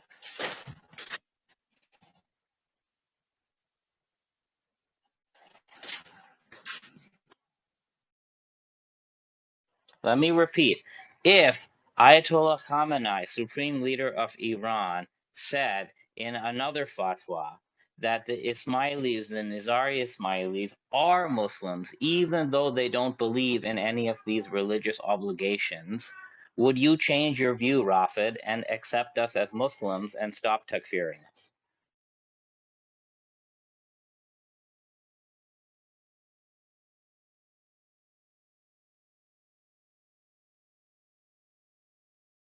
Can the rest of you guys on stage hear me, or is it a problem on my end?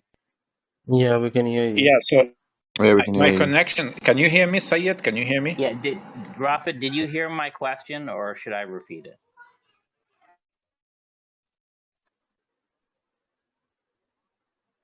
I don't think we hear you now, Sayyid. We can't hear you, man.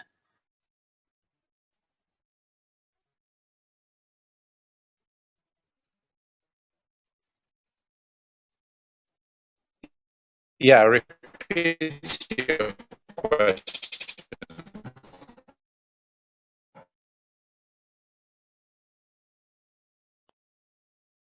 Okay, I still can't hear you. Maybe you can type Yeah, your response in the he chat? asked you to repeat the question. Okay. He said he didn't know whether Khamenei has referred to Nizari Ismailis or not. So my question is, if Khamenei at some future date says that the Nizari Ismailis are Muslims, even though we don't do these religious obligations, would Rafid accept Khamenei's fatwa that we are Muslims, and would he stop takfiring us? Can you repeat now, please? I Yeah, was no adjusting problem. my connection. I think it should be better now. Okay. If in the future Ayatollah Khamenei makes a fatwa specifically about Nizari Ismailis and says we are Muslims, even though we do not uh, believe in these religious obligations like the namaz and the Hajj, if he says we are Muslims, would you accept that fatwa and stop takfiring us, or would you disagree with the marja? Yeah, so if he actually passes such a fatwa, which I don't think he would, okay, I don't think you're going to bribe him, okay? You're not going to bribe him, the way you bribe those academics in your Ismaili, what do you call it? Ismaili Institute. Those you call academics. You bribe them in order to write articles, proving your whatever. I don't think you can bribe Ayatollah Khamenei to actually release a fatwa that somebody who says going to Hajj is not obligatory or part of the religion is actually a Muslim. I don't think Khamenei or any marja will actually do that. But let's assume, theoretically, let's say the impossible actually happens. If a marja actually does this, and it's more or less a mistake, okay, and he's not ma'soom, if he does this, I will have the option of changing my marja. It's very simple. So So, the so would you? Is that how? I'm just curious now. This is besides the point. So, if a marja made a fatwa and you thought like you disagreed with it, such as hypothetically, Khamenei saying that Ismailis are Muslim, Nizari Ismailis are Muslims, even though they don't perform, prayers, you would change your marja? Yeah, so basically you are asking a very impossible question. It's like saying like, you know what if a marja says Shiva is a true god? Muslims should actually honor Shiva as a true god. Would you change your marja? Well, of course. This is actually denying, a fundamental of the religion. So it's similar. If you're actually doing ta'an on the arkan of the religion, on the pillars of the religion, and a marja is coming to say, oh, you know what? No, it's fine, let them don't pray, let them don't fast, even if they don't, even if they say it's not obligatory, it's fine, they are still, Muslims. I think, such a marja, most of his followers may have everything, and if you, of course, the basis of following a marja is his knowledge. Okay, so first of all, it's actually an insult to even dream that Ayatollah Khamenei or any of our Ayatollahs will actually release a fatwa encouraging people not to pray. So I think this is actually, it's just theoretical. It's not Sorry, even sorry, what's Rafa. causing. I don't want to be misquoted. I'm not saying that an ayatollah could release a fatwa encouraging people not to pray. That's not what I said. I simply said if Ayatollah Khamenei or any ayatollah, if they released a fatwa specifically dealing with Ismailis who don't observe the religious obligations that you talked about, but he said that these Ismailis are still Muslims, whether you'd accept that or whether you would, leave that marja, go to a different one. I'm just curious. I don't know what your view is. So I'm not talking about this other stuff that he would tell 12ers, okay, you don't have to pray. I'm talking about a ruling specifically about a group like the Ismailis who does not actually do the obligatory prayer because they don't believe in that. Well, first of all, I think a brother has actually done us a huge favor. Like, for example, Grand Ayatollah Muhammad Hussein Najafi, may Allah have mercy on his soul. He has a fatwa, and he says, you people, specifically the Agha Khanis, you're kuffar. Okay, well, is you may have to change your marja then. Maybe you should change your marja to him because Why should I change Ayatollah my marja? Khamenei has given a fatwa specifically about Ismailis who don't profess these religious obligations, and he said that we're Muslims. It's on his website Can you in can you English. bring the fatwa? Can you bring the fatwa? Sure, sure. Can So you bring this the is fatwa? actually, Yeah. yeah. So let me read it. So it's there are several questions that are asked, including the No, no, no, question no, about no, no, no. Ismailis. Wait a minute. Wait a minute. There is Yeah. a difference between reading. No, no. I'm asking you to give me the fatwa. I'm not asking you to read because I don't trust your reading. Sorry, you don't want me to read the fatwa? No, I'm asking you to give me a link to the fatwa. Paste the fatwa on the room chat. Okay, it's gonna be pasted. 1 second.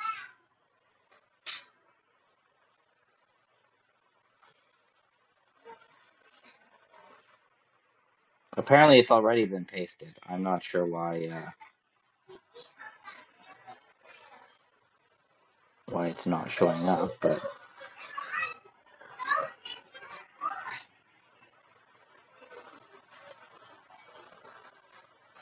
I'll try it again.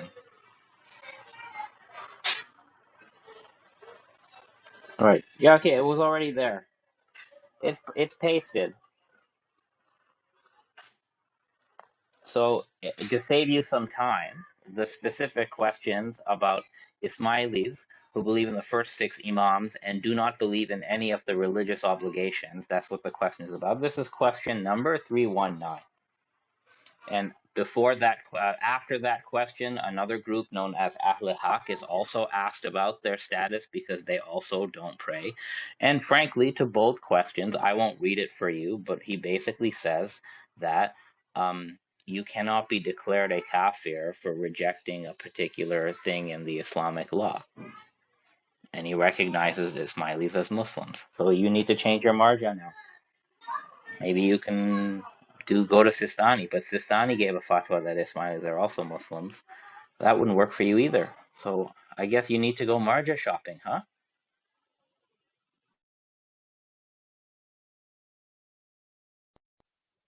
And It's question and no, no, no, no. 319. That actually that's not correct. Just a minute, just a minute. I will check the fatwa. Let me read it, Well, so okay? you were not And aware of then it. So what kind of a person are you? You weren't even aware of the fatwa, and you're going takfiring groups when your own marja says that we are Muslims. And in fact, your own marja does not agree with your criterion. You said anyone who denies of the ritual arkan is not a Muslim. Your marja says the opposite.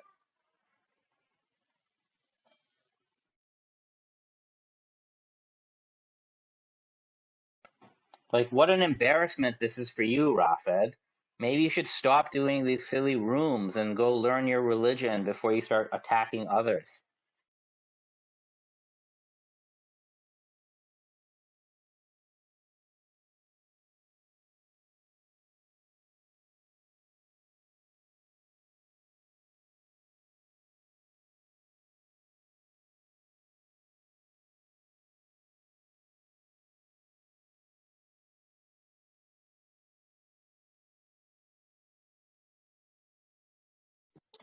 Assalamu alaikum warahmatullah.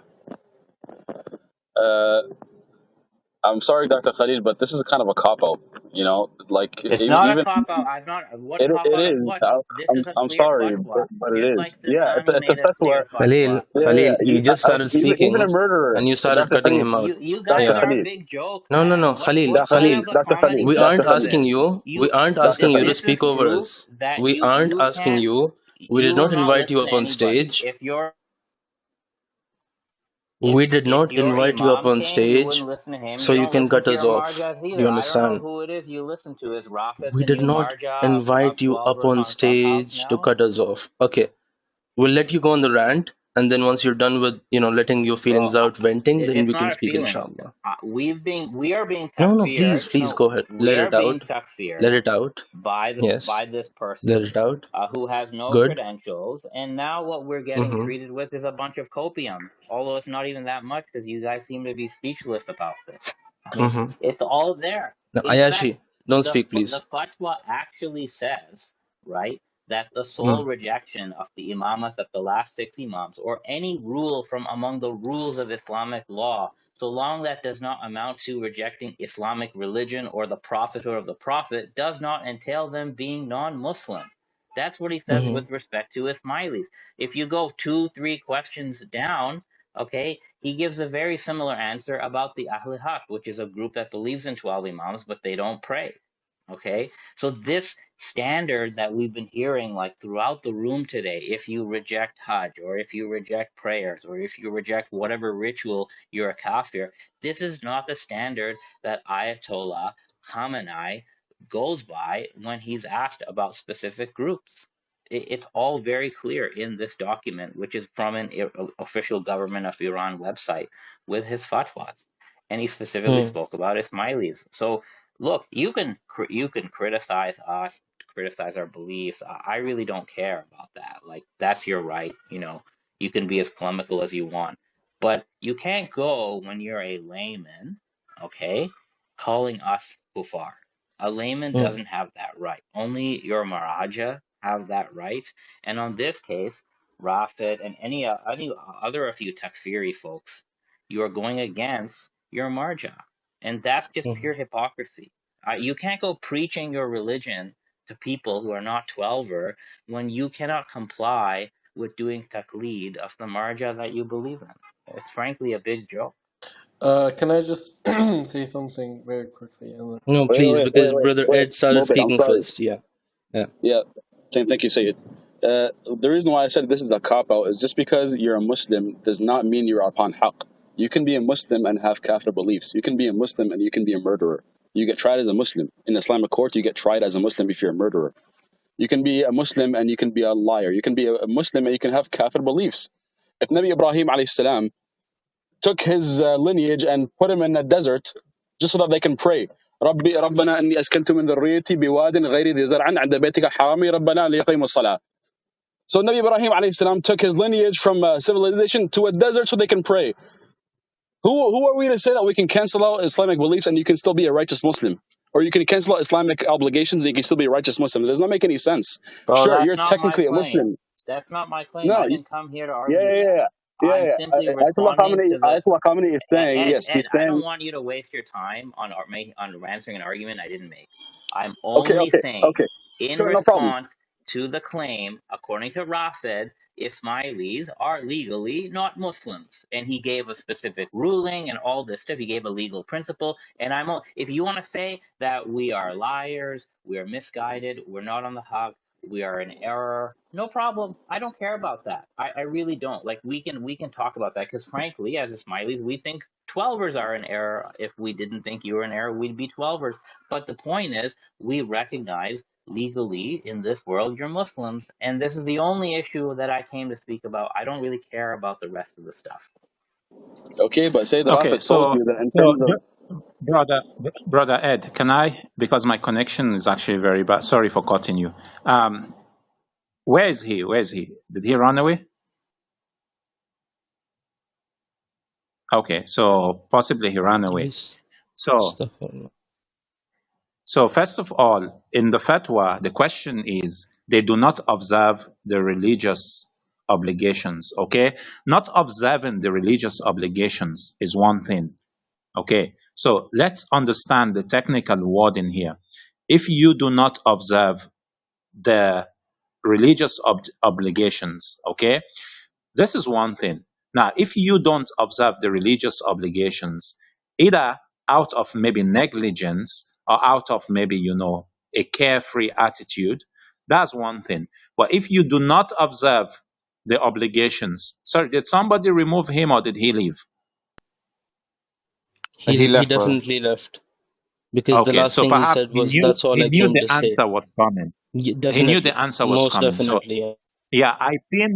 yeah, I pinned this link, and I will read the fatwa which they have actually brought, or Kalim actually pinned in the on the room chat. Kalim in the audience.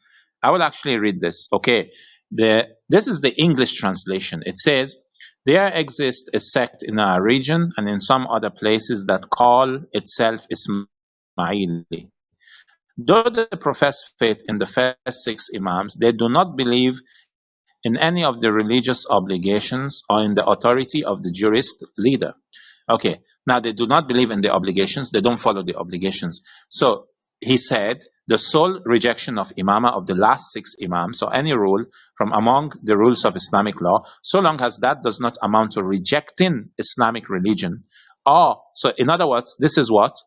This is conditional. He said, so long as that does not amount to rejecting Islamic religion or the prophethood of the prophet, does not entail them being non-Muslim and najis unless they abuse or insult any of the infallible imams. Now, as far as I am concerned, over here, like on Khalil in particular, Khalil has insulted our imams. Like, for example, Nifs Sha'ban, on the mid of Sha'ban, he actually mocked Imam al-Mahdi. So he's a kafir. So based on the fatwa that he has brought, I will implicate him going by his tweets. That's number one. Secondly, rejecting not observing the obligations of the religion.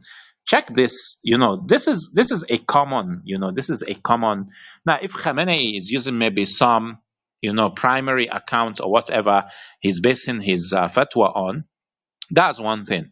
But the most fundamental law that we have is that you can read here, and this is for both the Sunnis and the Shias. You can check this link, which I will read out. It's in Arabic, and I will translate it. It says, السؤال, okay? السؤال: السادة القائمون على هذا الموقع المبارك، السلام عليكم. سؤال: ما هي عقوبات تارك الصلاة؟ بحثت في جوجل ولم أجد إلا إجابات من مذاهب أخرى. So the question is, the masters on this website, that's the shuyukh, the clerics, the sheikh that is answering here is called Sheikh Salih al-Kurbasi. Now, the question is, what's the penalty for leaving Salah? The person said he searched on Google, he's a Shi'i, and he didn't find answers except from other madhahib. So look at the answer here. Assalamu alaikum wa rahmatullahi wa barakatuh wa ba'd. Hukum tariq salah. The judgment or the ruling on somebody who leaves Salah. حكم تارك الصلاة إذا كان تركه لها تساهلا وتسامحا منه فهو فاسق، وإما إذا كان تركه لها عن إنكار لوجوبها بلا شبهة فهو كافر، ويجب أمره بالمعروف في كل الحالات. Okay, so it says here the hukum, the command on somebody who leaves salah, if he leaves the salah out of leniency or kind of, he's relaxed, first, this person is a fasik. But if he actually leaves it based on denial upon its obligatoriness or being obligatory without a shubha, this person is a kafir. And he should actually be commanded to do it. In other words, Amr bil Ma'ruf, you should enjoin him in goodness to do it in all account. عقاب تارك الصلاة قال الله عز وجل كل نفس بما كسبت رهينة إلا أصحاب اليمين.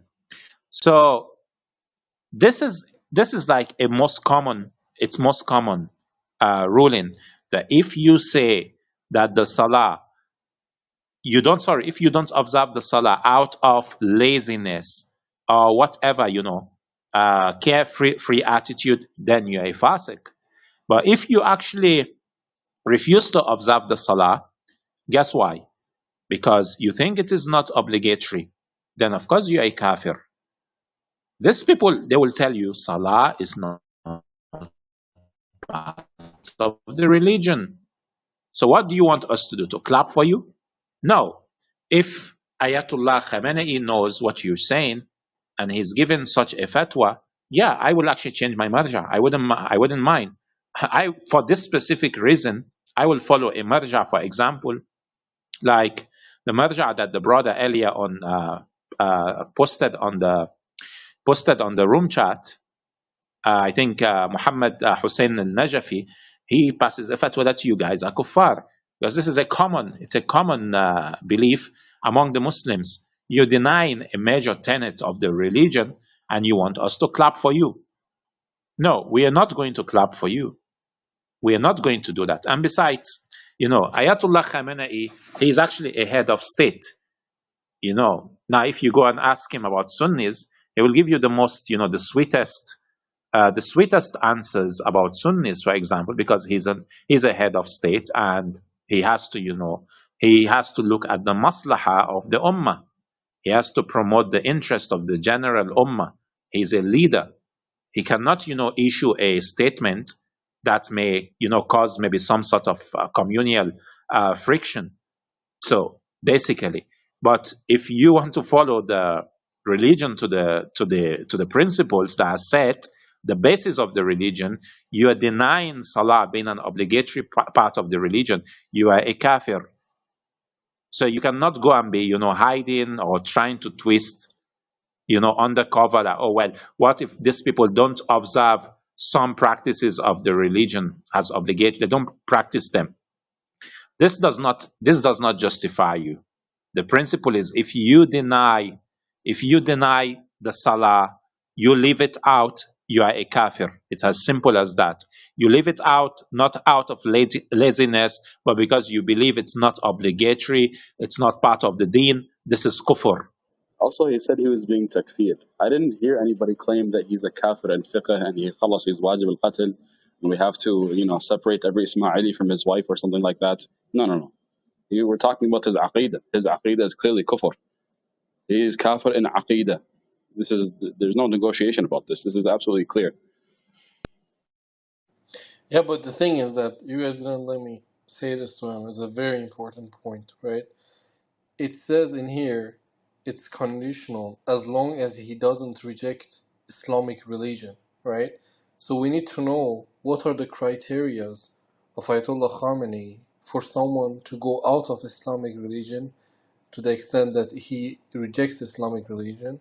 And one important, very important thing he says is that unless they abuse or insult any infallible Imams. So in the context of abusing, right, making false hadith or by twisting the narrations to make it their own narrative, does this consider to be as abuse towards the Imams? These are very important things that you guys fail to actually notice from the source he brought himself. But I was not given the chance to raise this issue up because we're not dealing with a layman here, and this question was raised from a layman, and the scholar gave answer to a layman, but he actually, Ayatollah Khamenei, put a very important point in here, right? This when he says that unless they abuse the imams, the word abuse itself is a big criteria. So if, for example, a very Ismaili scholar, right, he twists our narrations, he lies upon our scholars to make his way seem true, actually he's violating the abusing of the infallible imams in the source that he brought himself. So this actually proves that Khalid is a kafir according to Ayatollah Khamenei, and he's out of the fold of religion. So just read the answer of Ayatollah Khamenei maybe 3-5 times, then you would understand. Of course, if there's an Ismaili who is just a layman, right, and he's just following what he has been taught, he's considered to be a Muslim, right? But if he actually knows the truth, he knows what is the haqq, and he's trying to twist and lie and try to abuse the imams, he will be out of the fold of Islam. So this is conditional, okay? It's conditional. This is what I wanted to say.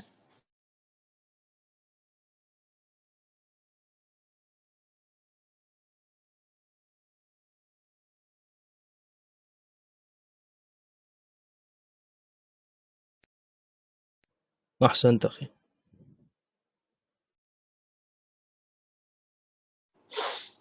Thank you. Exactly, Akhi. So even when you read the statements, it's conditional and it's using certain terms.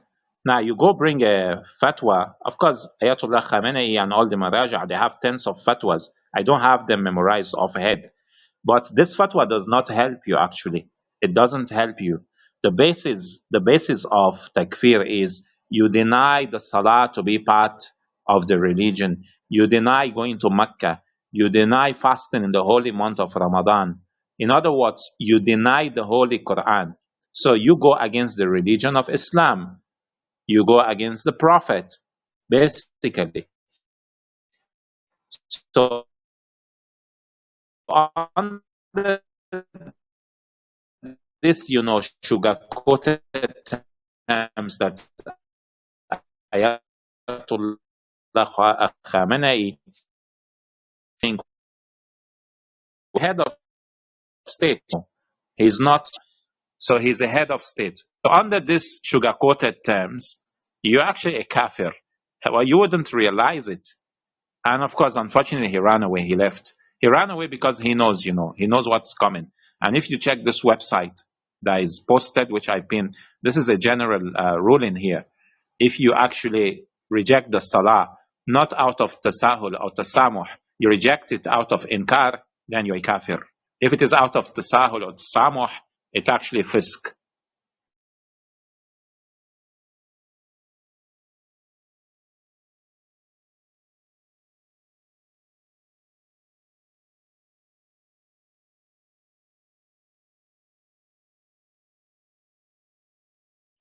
Salaam alaikum to everybody, and of course, if anyone has anything further to state, please feel free. I think the snake will not come back, to understand the statement or the terms in the statement of the fatwa. So I don't think we should expect the Khalil, the snake, and Dani to come back. He wants to be Muslim and he doesn't want to pray. Not only he doesn't want to pray, he wants to change the religion as if the religion is actually his father's property or it's the Agha Khan's property. So if anyone has anything further to state, please go ahead. Assalamu alaikum wa rahmatullah. Am I audible? Wa alaikum assalam wa وعليكم rahmatullahi السلام wa ورحمة الله. barakatuh. Tafaddal.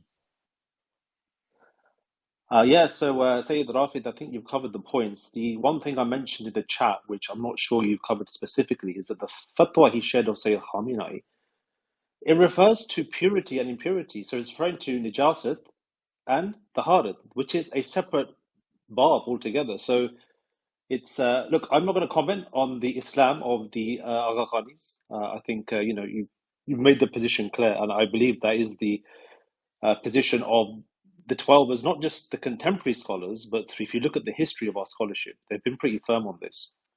And yeah, I think just this fatwa of Sayyid Khamenei is actually talking about impurity and purity, not necessarily the kufr or Islam of this group. Yeah, but Hamza, even if not, like I take it a step further, right? I say all of them are Muslim, right? No problem. But in here it says unless they abuse the Imams, right? And when you like go to the dictionary, all of you like just go Google what is abuse, right? What is the word abuse? It basically means harmful or wrongful treatment. Wrongful treatment of someone, right? So, for example, there's a hadith, right? They distort it and they like try to twist it, or they lie upon our scholars or our imams, or they try to like fabricate a hadith to prove their point, right? These are all abusing, right? So this is actually for the layman. This fatwa is for the layman, and the line is drawn, right?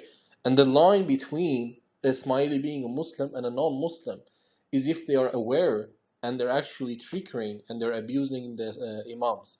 So this actually proves that Sayyid Khamenei is actually slapping Dr. Khalil, and he's calling him a kafir according to this fatwa. Because Dr. Khalil, according to brother Muhammad Rafid and his explanation in YouTube, he made like 60,000 videos, hours of hours explaining the lies and how in his website he twisted in order for his narrative to go forward. So these are all abusing the infallible Imams. So actually, this fatwa shows that Dr. Khalil or anyone who lies upon the Imams or tries to trick people to go away from the right path, which is believing in the 12 Imams, is a kafir.